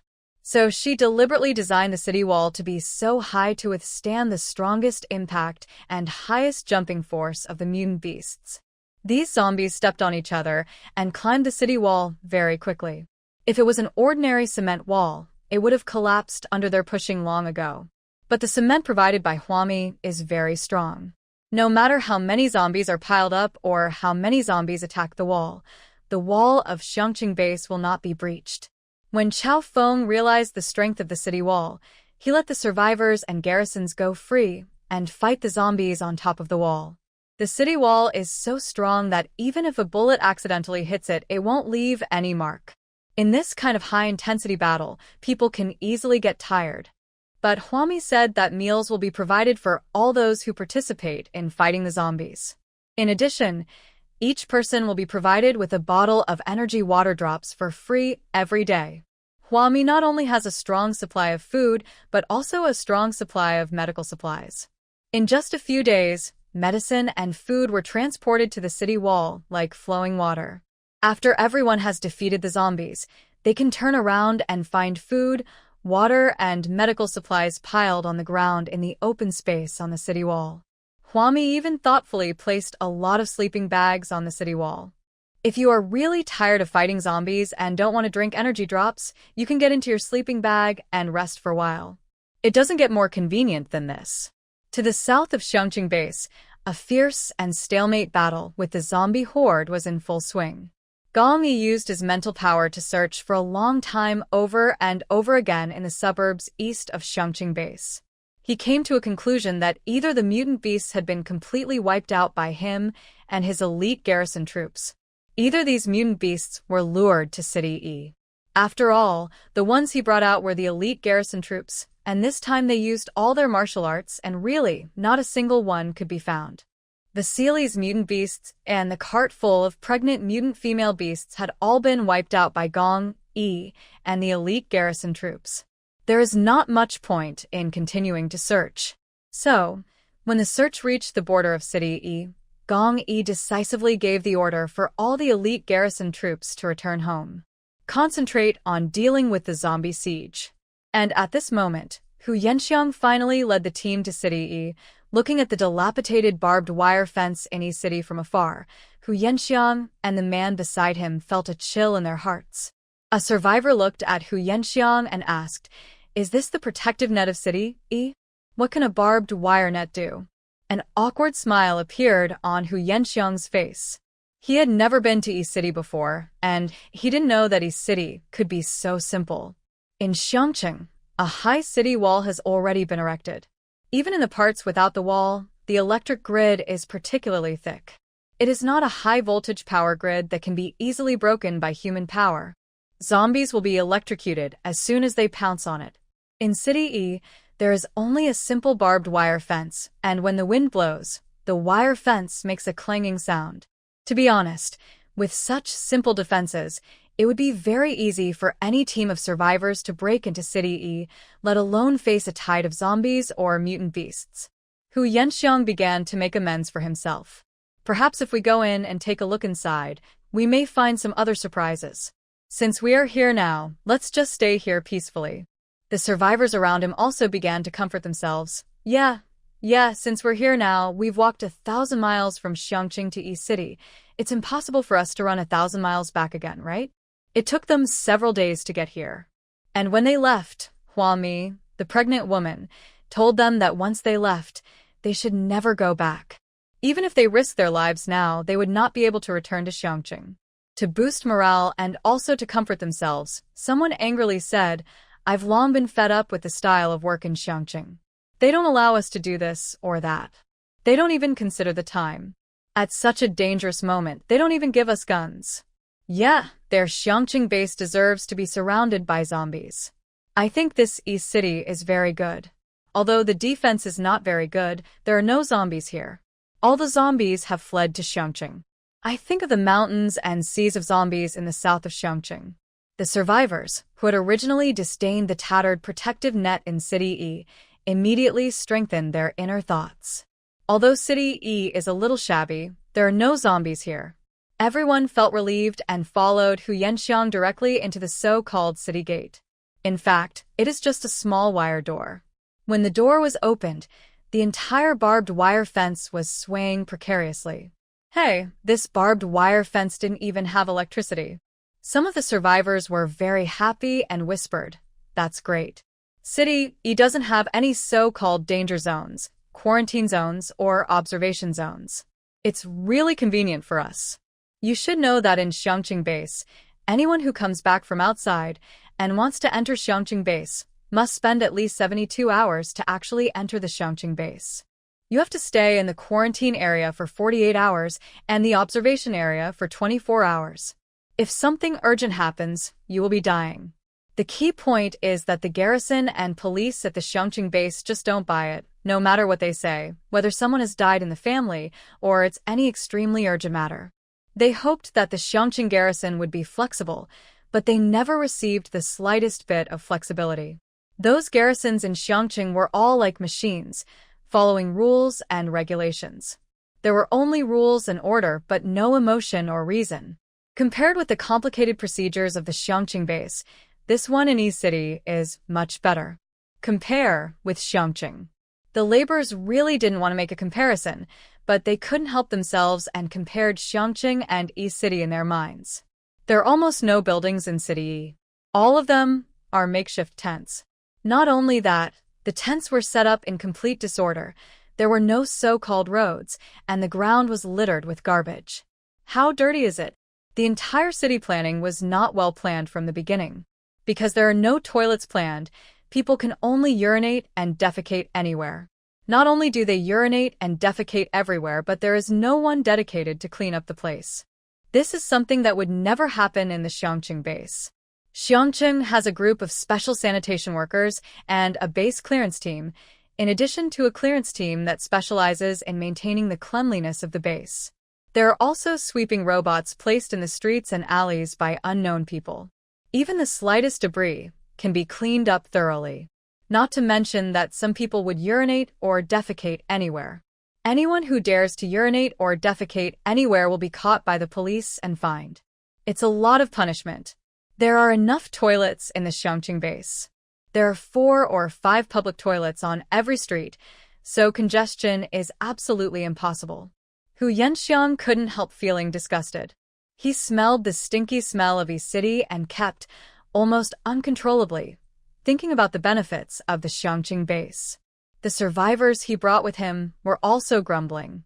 But Hu Yanxiang consoled himself by saying that East City did not have enough manpower to carry out infrastructure construction and that everything would be fine once they came.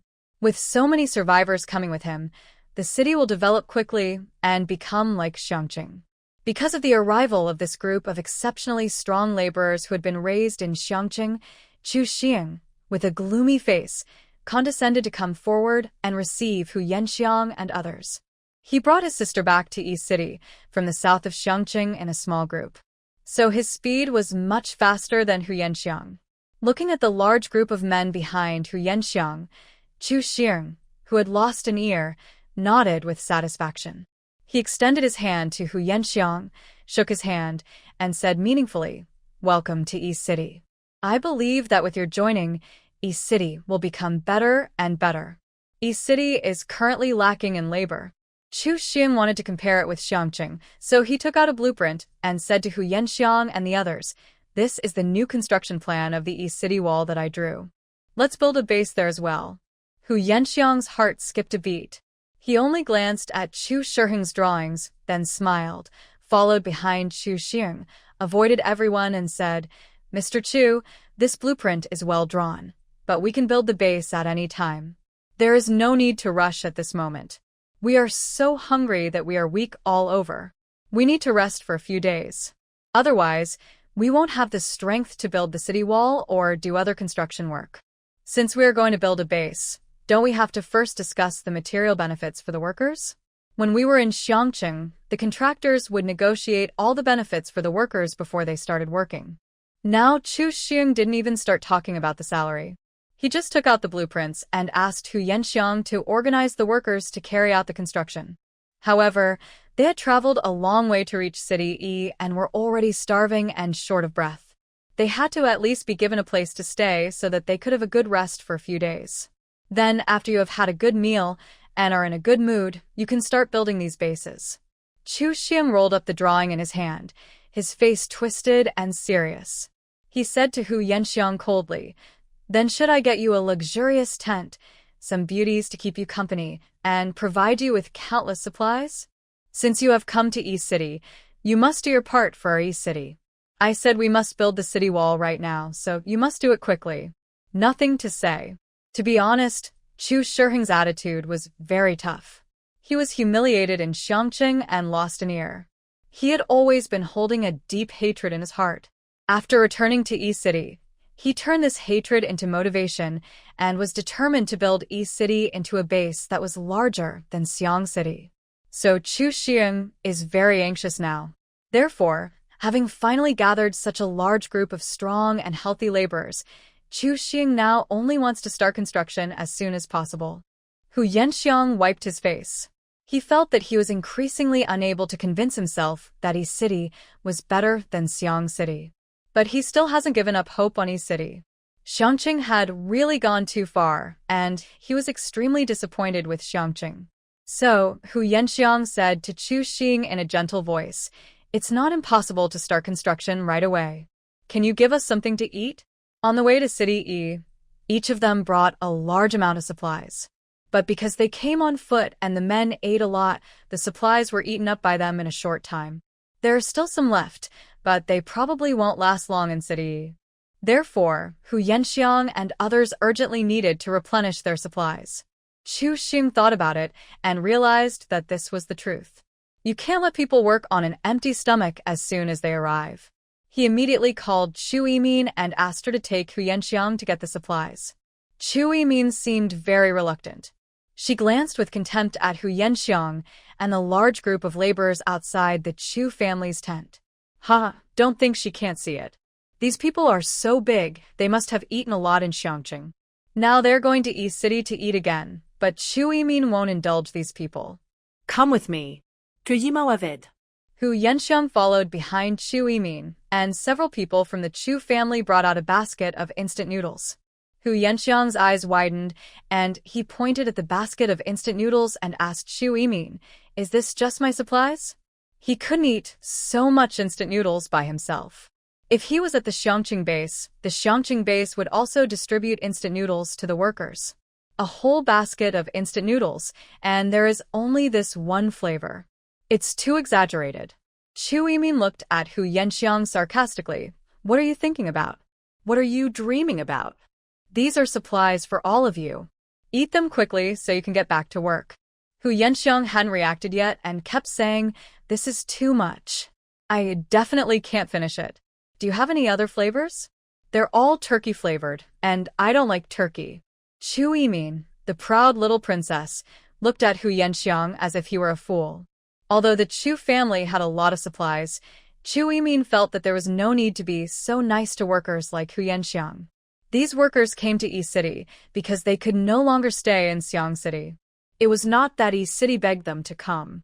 It is said that things that come to you without any effort are not worth anything. So, if this is the case, then these people should work hard for East City and demonstrate the value of their coming to East City. Otherwise, City, you wouldn't have taken in some freeloaders, right?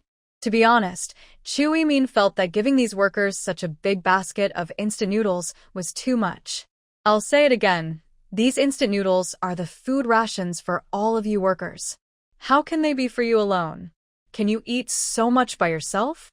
You'll be stuffed to death, right? Hu Yenxiang finally came to his senses. He looked at Chu Yimin for a long time and thought he had heard it wrong. Such a basket of instant noodles was for all their workers? But this time when they left Xiangqing, the first batch of workers who arrived in East City were as many as 1,000 people.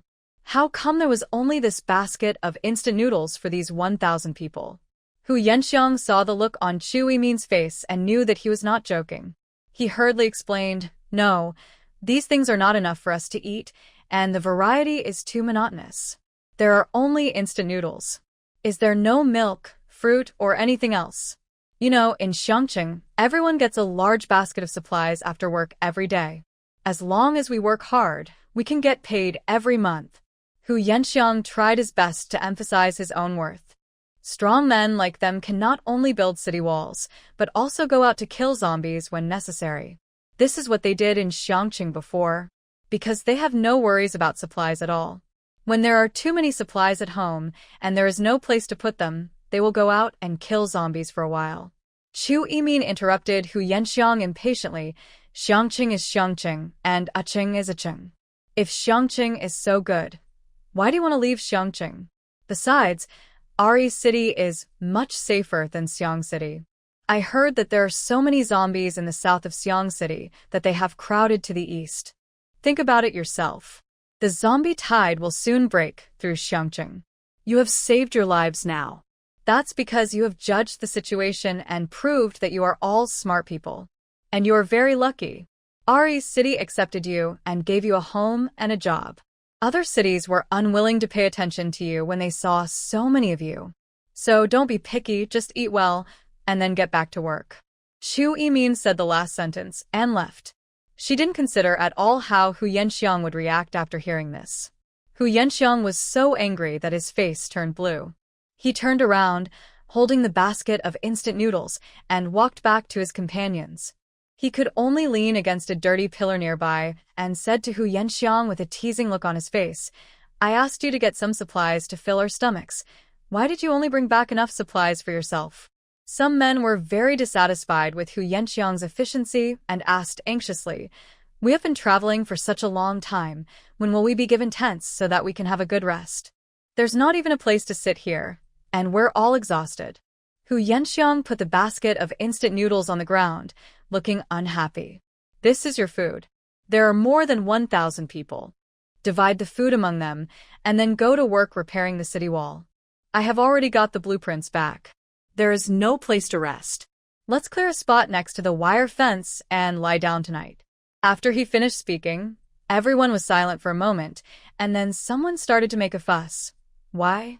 There are only so few supplies, and they are all instant noodles. How can we eat them? There is not even enough food to sip. Aren't they deliberately making things difficult for us? Didn't you say that Xiangqing couldn't compare to Iching, and that Iching was a paradise on earth? How come we are in Iching now? Iching is like this. It's unbelievable. It's totally off the mark. Hu Yanxiang's face also looked very bad. He shouted at everyone. Now that you're here, what else do you want? Why don't you go back to the Xiangqing base and feed the zombies? They said that there are so many zombies in Xiangqing that they have spread to the east. You know what's going on in the east. There are only a few electric fences guarding it. The Xiangqing base will be breached by the zombie tide sooner or later. If we return to the Xiangqing base, we will die sooner or later. Everyone was silent again. But, yes. Someone looked at the basket of instant noodles with a weak and pale face. But this is too little.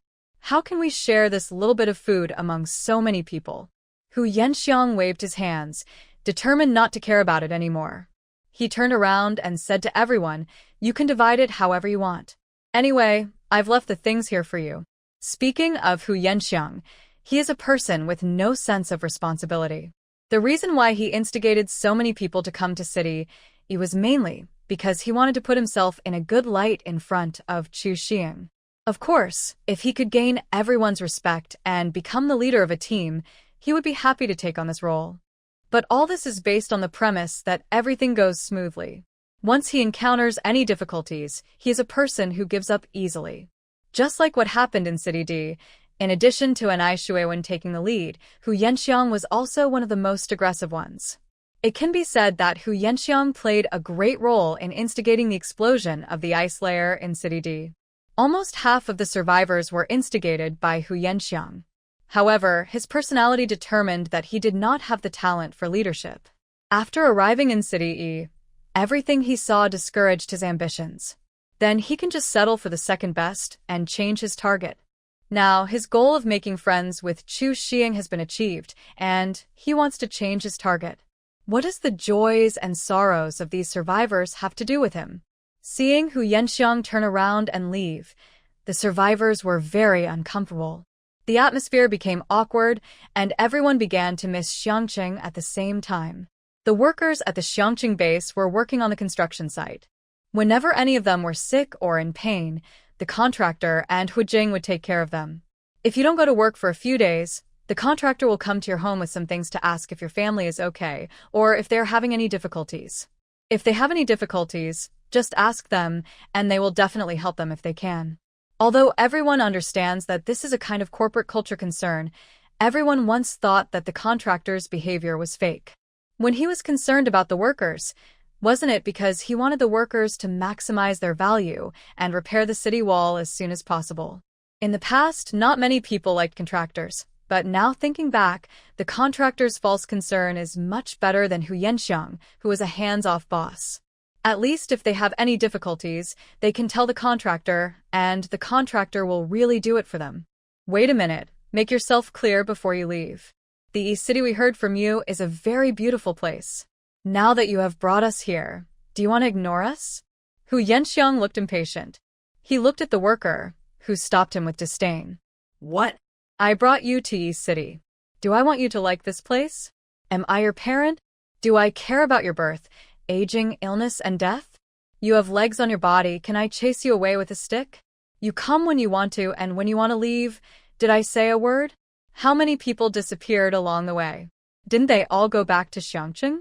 Why didn't you leave? After saying this, Hu Yanxiang turned around, walked around the man in front of him, and walked towards Chu Shiheng's tent. He believed that if one wanted to live a good life in Xiangqing, it was essential to curry favor with superiors. Therefore, the task of building city walls and infrastructure was left to the survivors from Xiangqing. All he needs to do is curry favor with Chu Xiang. Hu Yanxiang now made it clear that he didn't care. No matter how angry or hateful the survivors in the open space were, they could only look at the pitiful basket of instant noodles. I don't know who made the first move, but someone snatched 2 packets of instant noodles from the basket and ran away. The rest of the people were stunned, then reacted instantly and rushed forward. In a short while, the basket of instant noodles was gone. However, there was still a very large number of survivors who did not get any instant noodles at all. They were starving and glared at the person who grabbed the instant noodles first. A few laughs were heard nearby, and everyone looked over. All I saw was Chu Yimin and a few women watching everyone scramble for instant noodles as if they were watching a monkey show. Because their postures of grabbing instant noodles were too awkward, Chu Yimin and the other women all laughed. Look at them. Don't they look like dogs fighting for food? It's really funny, ha ha ha ha ha ha. Such a thing has never happened in East City, because in East City, those who can survive have a way to survive. Those who did not survive either died, or went to the Xiangqing base. Faced with such humiliating ridicule, the workers on the open space were filled with shame. No one would have expected that one day they would scramble for a pack of instant noodles. This was a problem they had never thought of before. When they arrived in City E, they not only suffered from a lack of supplies, but also suffered humiliation in their dignity. That's a humiliation to one's dignity. There is no need to worry about this problem in Xiangqing, because there are so many supplies in Xiangqing that no one even eats instant noodles. However, just as Hu Yanxiang said, since they were already here, why would they go back to Xiangqing now? Xiangqing would have been overwhelmed by zombies by now, right? Soon, a special foreman came and arranged for everyone to do the work. They provided some very simple tools. A worker frowned at the tools and asked, "No protective gloves?" The contractors in Xiangqing will provide them with protective gloves. Without protective gloves, they would quickly rub their hands raw from swinging the hoops. Getting your hands rubbed out is secondary. Whether you can work for the remaining days is a big problem. The Chu family's foreman rolled his eyes at the workers. Why are you all so hypocritical? It's already this late. Why do you still need to wear protective gloves? There are no such things. You can do this job if you like, and don't do it if you don't like it. The people in East City are now in a very high mood. After all, after Xiang City was surrounded by zombies, many survivors are coming to East City. They will not tolerate the bad habits of these survivors. Anyway, there is no shortage of survivors in City E. The hungry workers who didn't get the instant noodles and didn't have protective gloves were very angry and started to do hard labor with tools. As a result, after they worked hard for several hours, they found that the construction site in City E not only had no drinks, but they couldn't even provide them with a bottle of basic mineral water. At the Xiangqing base, these are the most basic configurations. It is not included in the salary at all. As long as you work on the construction site, you can drink as much beverages and water as you want. Soon, they discovered something very scary. That is, in City E, not only was there no water or drinks to provide them with, there was no electricity on the construction site. If there is no electricity, they have no way to charge their phones. So even if they had a universal signal communicator in their hands, they would have no way of knowing the situation in Xiangqing because their mobile phones were out of battery. What does this mean? It means that they will never know what happened to Xiangqing, including whether Xiangqing has been destroyed or still exists. If someone asks people in City E, most of them don't know either. Because except for the Chu family and Chern Hu, people in East City don't use electricity at all. The weird East City. At this time, the Xiangqing base, which was rumored to be about to be surrounded by zombies and destroyed by zombies, was now fighting the zombies in full swing. Gong Yi led the elite garrison troops and started to deal with the zombies directly from east.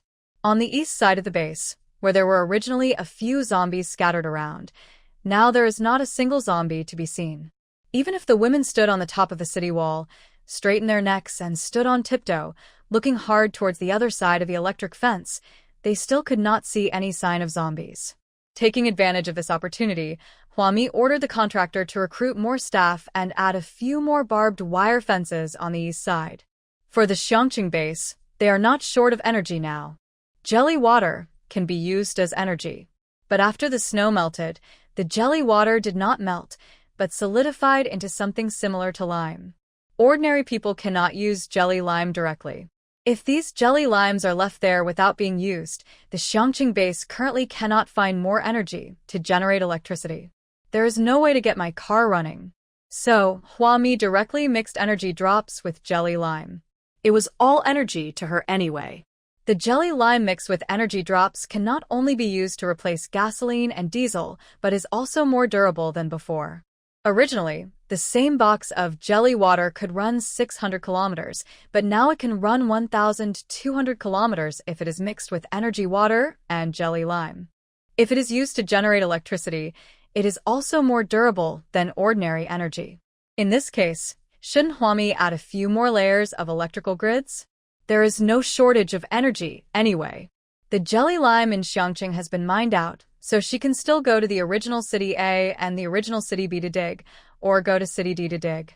Anyway, it had rained for so long before, and there was plenty of jelly lime in the entire apocalypse, and she had plenty of energy drops too.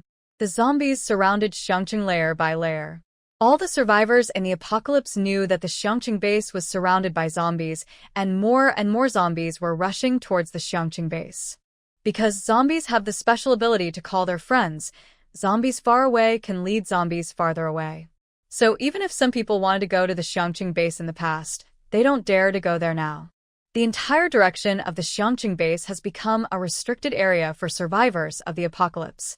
However, the prosperity of the Xiangqing base, which is known as the restricted area, is completely different from the rumors that it is about to be destroyed.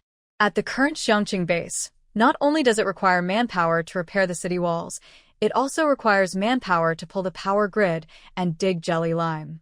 There is no shortage of job opportunities. Everyone has a job, and the unemployment rate is 0. As long as you have a job, you will never have to worry about supplies, and you will have plenty of them. Of course, there are also those who don't want to be tied down by a fixed job at all, and just want to be a freelancer. Then go up to the city wall to kill zombies. Food and accommodation are all included, and you will be paid 1 million yuan a month, as well as a shopping card for ATMs. The value is also 1 million. 10 bottles of energy water drops per person per day. Huami wanted them to continue killing as long as they couldn't hold on to death. The condition for replacing them was that all the crystal cores of the zombies they killed would belong to Huami. The survivors who came to kill the zombies didn't think this was a problem at all because there were so many zombies under the city wall, and it was impossible for them to go down the wall to get the crystal cores. If they really had the ability to go down the city wall to obtain crystal cores, they would not just stay on the city wall of Xiangqing base. So since they have already received generous rewards, they can kill zombies every day and eat enough supplies to fill their stomachs. Then, what's the point of them jumping off the city wall to get the crystal core? Anyway, they take the crystal cores and use them to exchange for money. Then use the money to buy energy drops or other supplies. So now the crystal core belongs to Huami. So, what does it matter? Huami never told the people in Xiangqing base that the crystal core can be absorbed by the superpowers. The superpowers in Xiangqing base now use money to buy energy water beads in the vending machine. The garrisons under Gong Yi used energy condensed beads. Gong Yi himself uses energy crystal beads. It's not that Huami doesn't want to use better energy crystal beads for the garrison. But when Gong Yi first started using the energy crystal bead, he also had diarrhea for a few days before he slowly adapted to the surging energy within the energy crystal bead.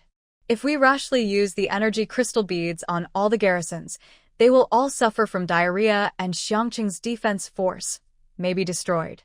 Based on this consideration, Huami can only provide energy beads to the garrison. It was at this time that Chu Xing took time to meet with Chen Hu. It is true that Chen Hu is in Yi City now. He was pressed from all sides by Gong Yi. When he retreated to City Yi, he had very few men left under his command. His supplies and combat effectiveness were also shattered, and he was no longer a force to be reckoned with. Therefore, Chen Hu wanted to cooperate with Chu Xing, and the two of them worked together to deal with the Xiangqing base.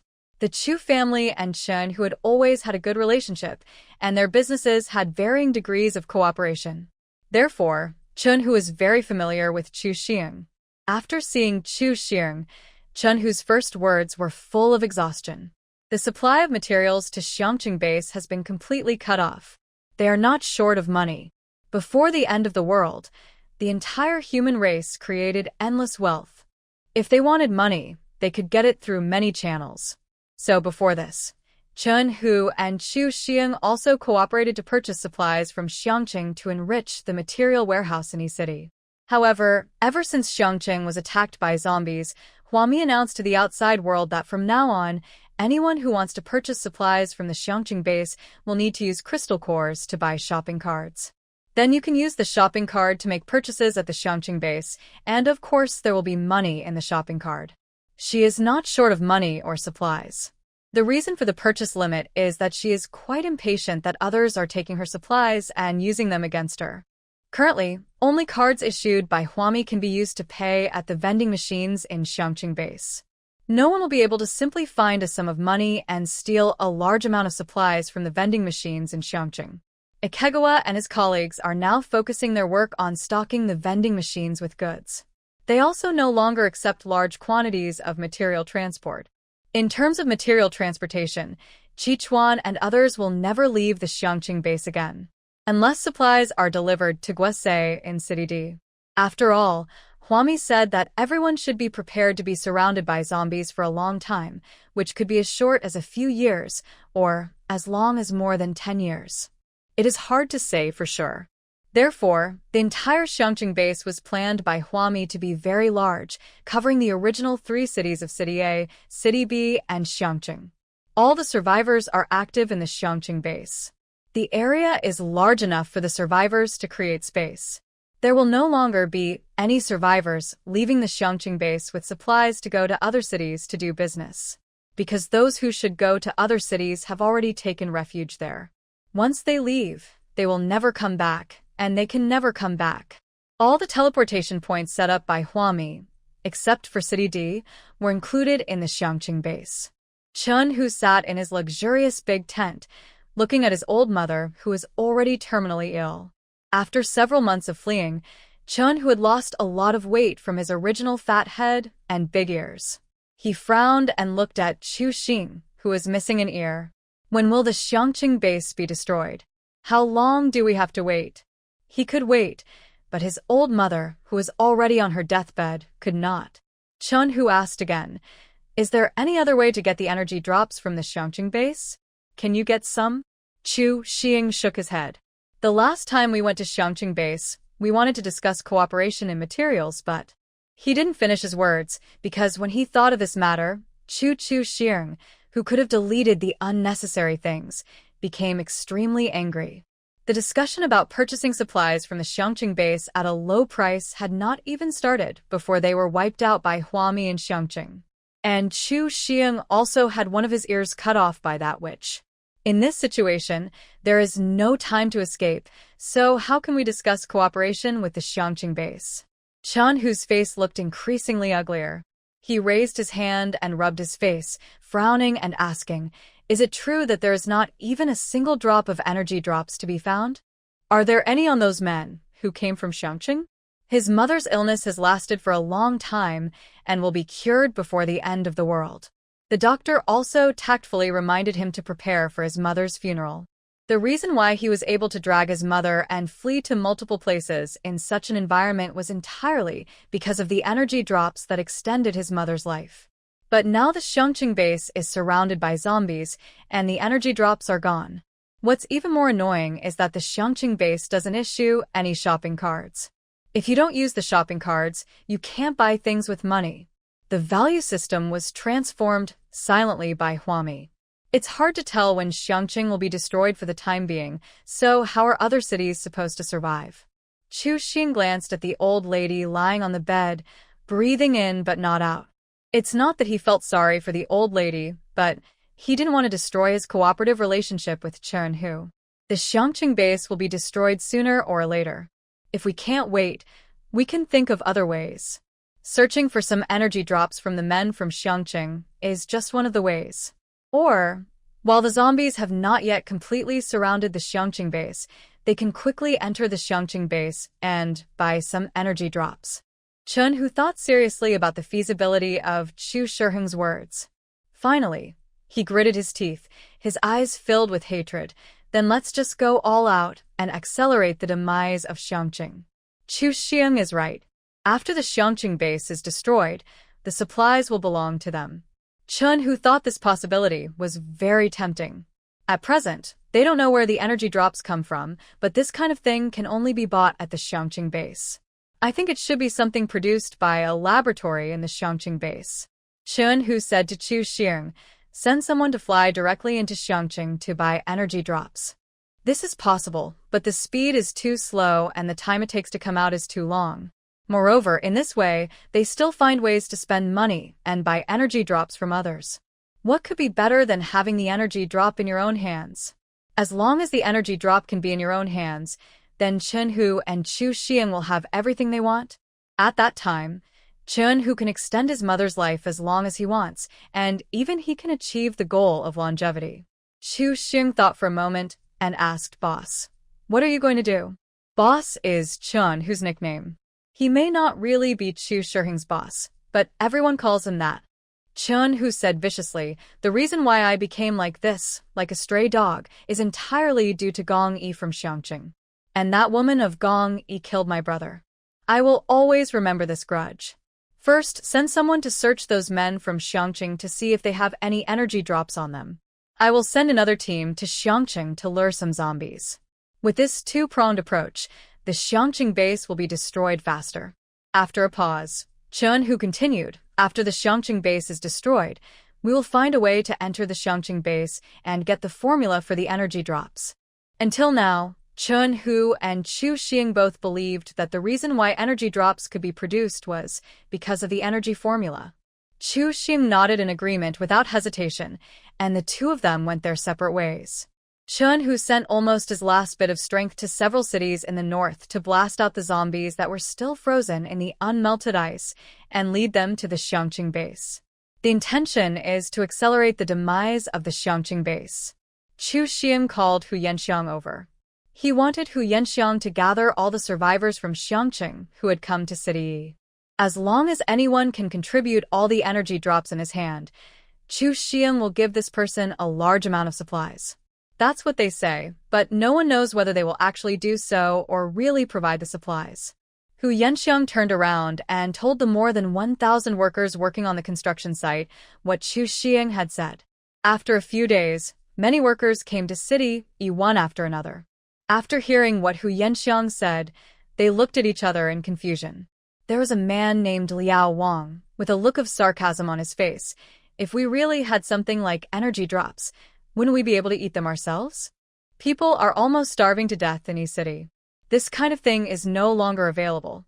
Many people know the value of energy drops today, as the Xiangqing base is besieged by zombies.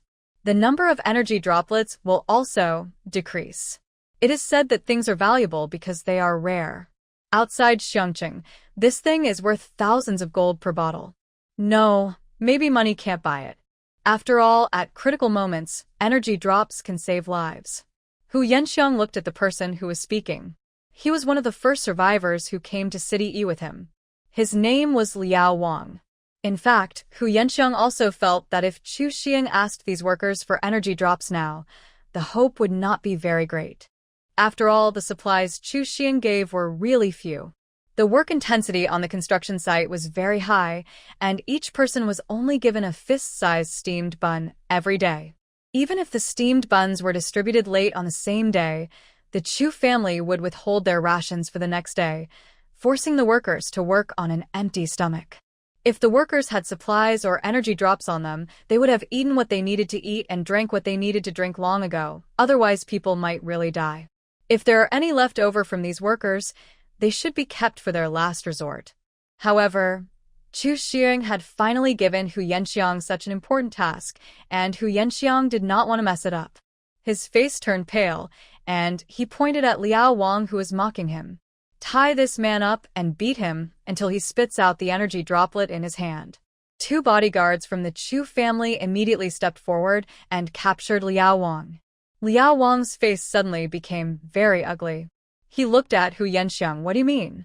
I treat you as a friend. Why do you treat me like this? Hu Yanxiang said, don't think I don't know. You escaped from the Xiangqing base with me.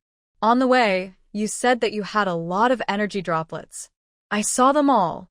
Because Liao Wang treated Hu Yanxiang as a brother, he did not hide how much supplies he had from Hu Yanxiang. When Liao Wang first came out of the Xiangqing base, he not only brought a lot of supplies but also put more than a dozen bottles of energy water drops in his backpack. Hu Yanxiang probably knew that Liao Wang would use up some of the energy drops, but it was impossible for him to use them up completely. How many days have passed? Even if you drink the energy drops as water, it won't run out that quickly. Liao Wang's face turned blue with anger. He struggled in the hands of the Chu family bodyguards. I don't have any. How could I have those? Mine were eaten up a long time ago. How could I have any? Hu Yanxiang, I treat you as a brother. I think of you in everything. You said you were going to leave Xiangqing base, so I abandoned my wife and children and followed you here to make a living. Is this how you treat me? Hu Yanxiang, you are simply a beast. He followed Hu Yanxiang all the way back to Xiangqing from City D.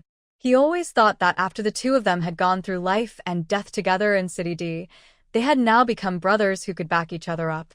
However, Hu Yanxiang did not listen to Liao Wang's explanation. Of course, the two bodyguards of the Chu family would not be like Liao Wang. In front of everyone, they started punching and kicking Liao Wang. Liao Wang fought hard, but he could block his head but not his stomach. He could block his stomach but not his head. He was so angry that he shouted at Hu Yanxiang. I have already said I don't have it. Even if you beat me to death, I still don't have such a thing. Don't you want energy drops? Go fly to the Xiangqing base and buy them yourself.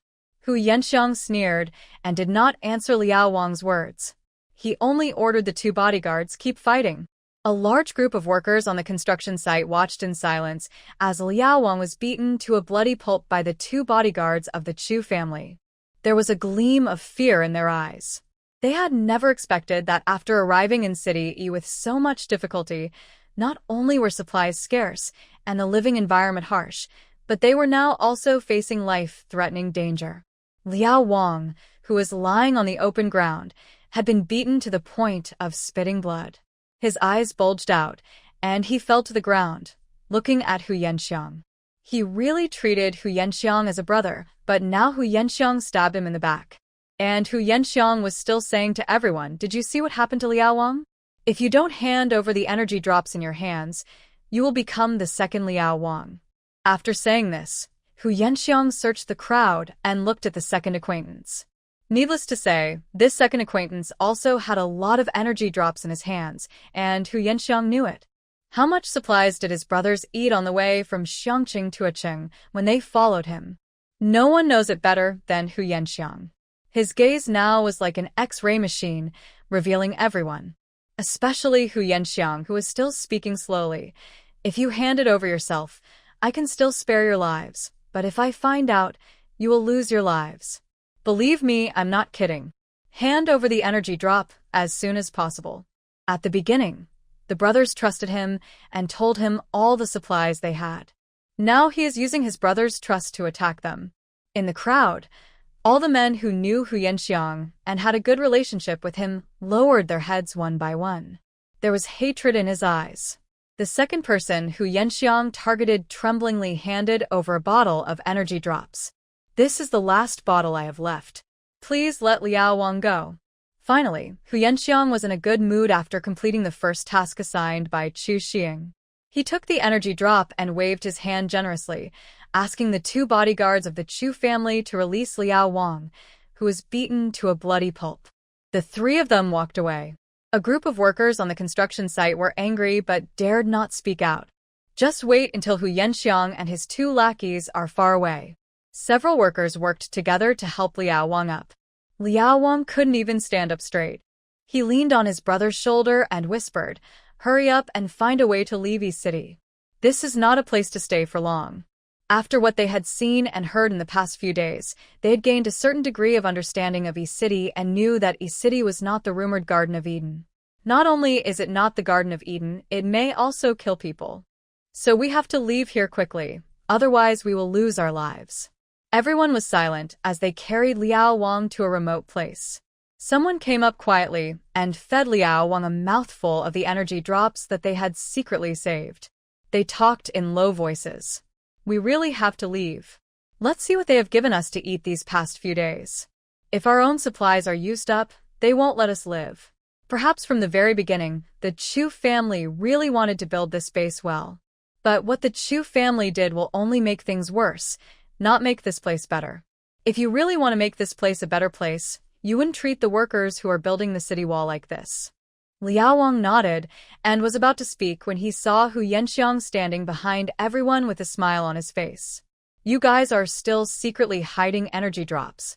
The cunning Hu Yanxiang actually did not go far, because he knew that Liao Wang was very popular among the survivors. Along the way, Liao Wang often distributed his materials and energy droplets to those in need, who have a good relationship with Liao Wang to watch Liao Wang being beaten to death. They will definitely take out their own hidden energy drops to save Liao Wang. I saw Hu Yanxiang and his men coming over. The people surrounding Liao Wang stood up and blocked Liao Wang behind them. The man holding the energy drop said to Hu Yanxiang, Liao Wang treated you well in the past, Hu Yanxiang, but now you treat your brother like this. You will get your comeuppance sooner or later. How can you be so ruthless in front of us? If you have the guts, just take your men and go to Xiangqing base to grab the energy drops. Why are you stealing our life-saving energy drops? Hu Yanxiang didn't care about that. He waved his hand, and several Chu family bodyguards behind him came forward and started punching and kicking Liao Wang's brothers. He then snatched the second bottle of energy drops. Looking at the people wailing on the ground, Hu Yanxiang walked forward and squatted beside Liao Wang. He raised his finger, patted Liao Wang's cheek, and said regretfully, Brother, don't blame me. You know, I can't go back to Xiangqing base. I have to make plans for myself. Liao Wang had some strength now because he had just taken a sip of energy drops. He raised his hand and slapped Hu Yanxiang hard in the face.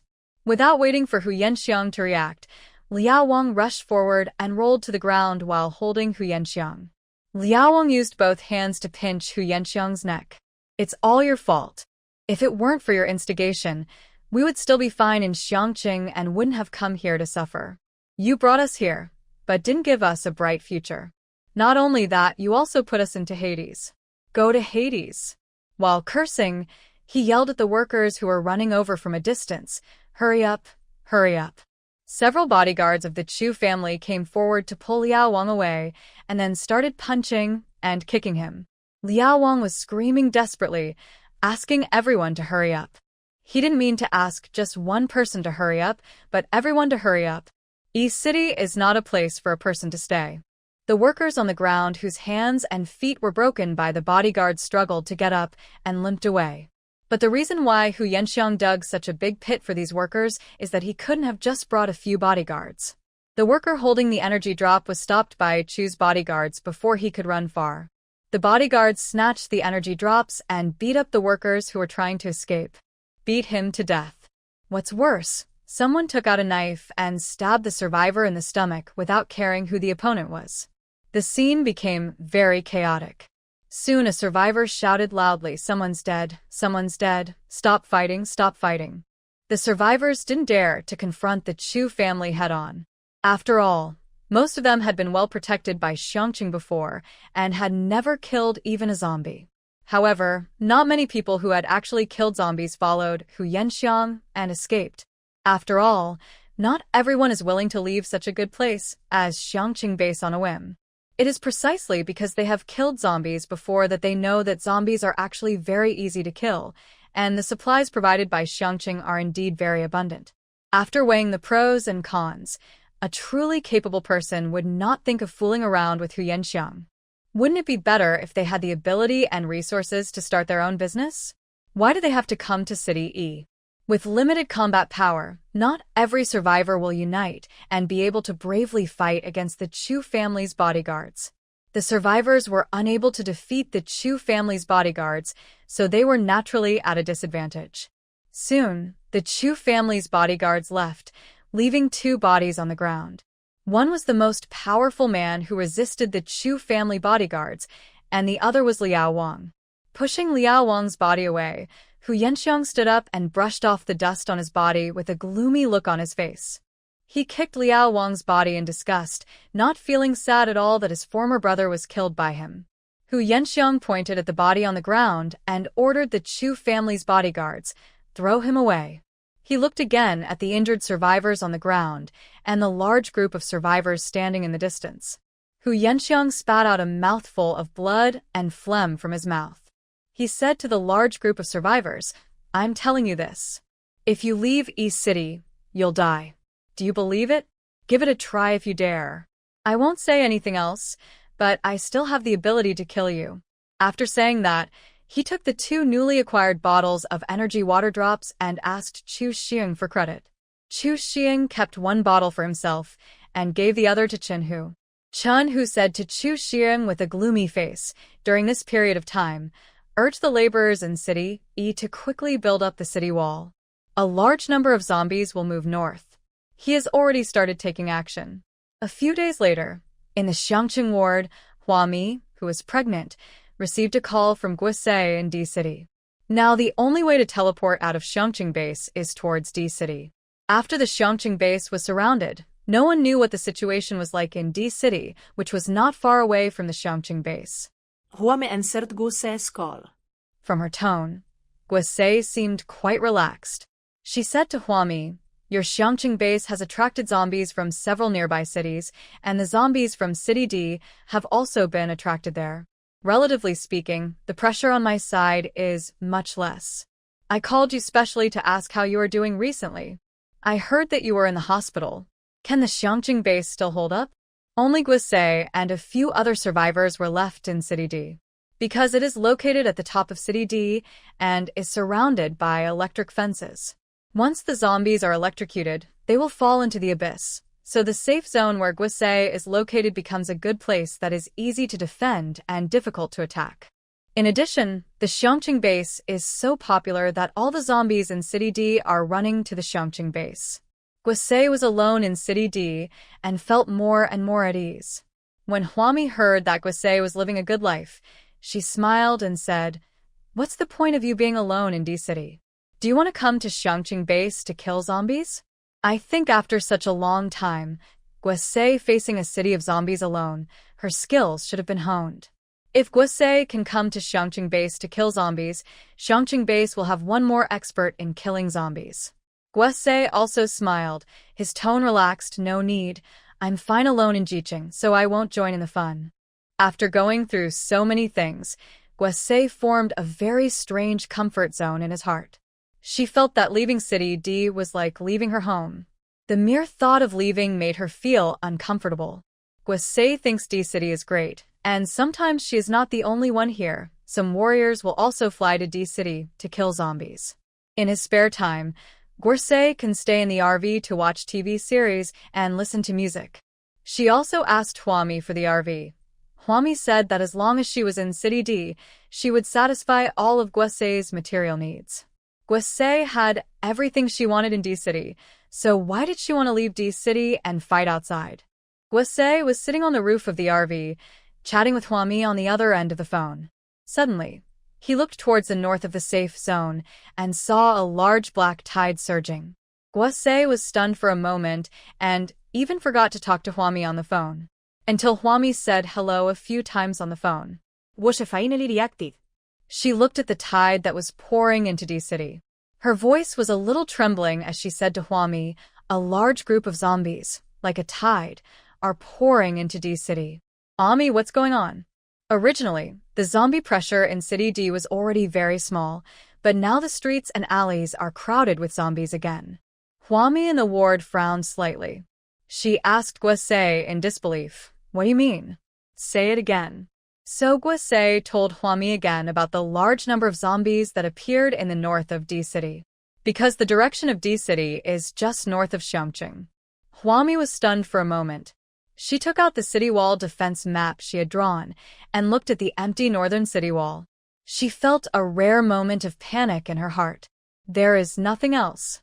The city wall of Xiangqing base has only been built on the south and east sides and has not yet been built on the north and west sides. The reason why the south and east sides were built first is mainly because the ice on the north has not melted yet. Therefore, Huami thought that there was no need to rush to the north in the short term. So after the eastern wall was built, she sent people to the west. According to Huami's understanding of the zombie tide, there should be the most zombies in the south.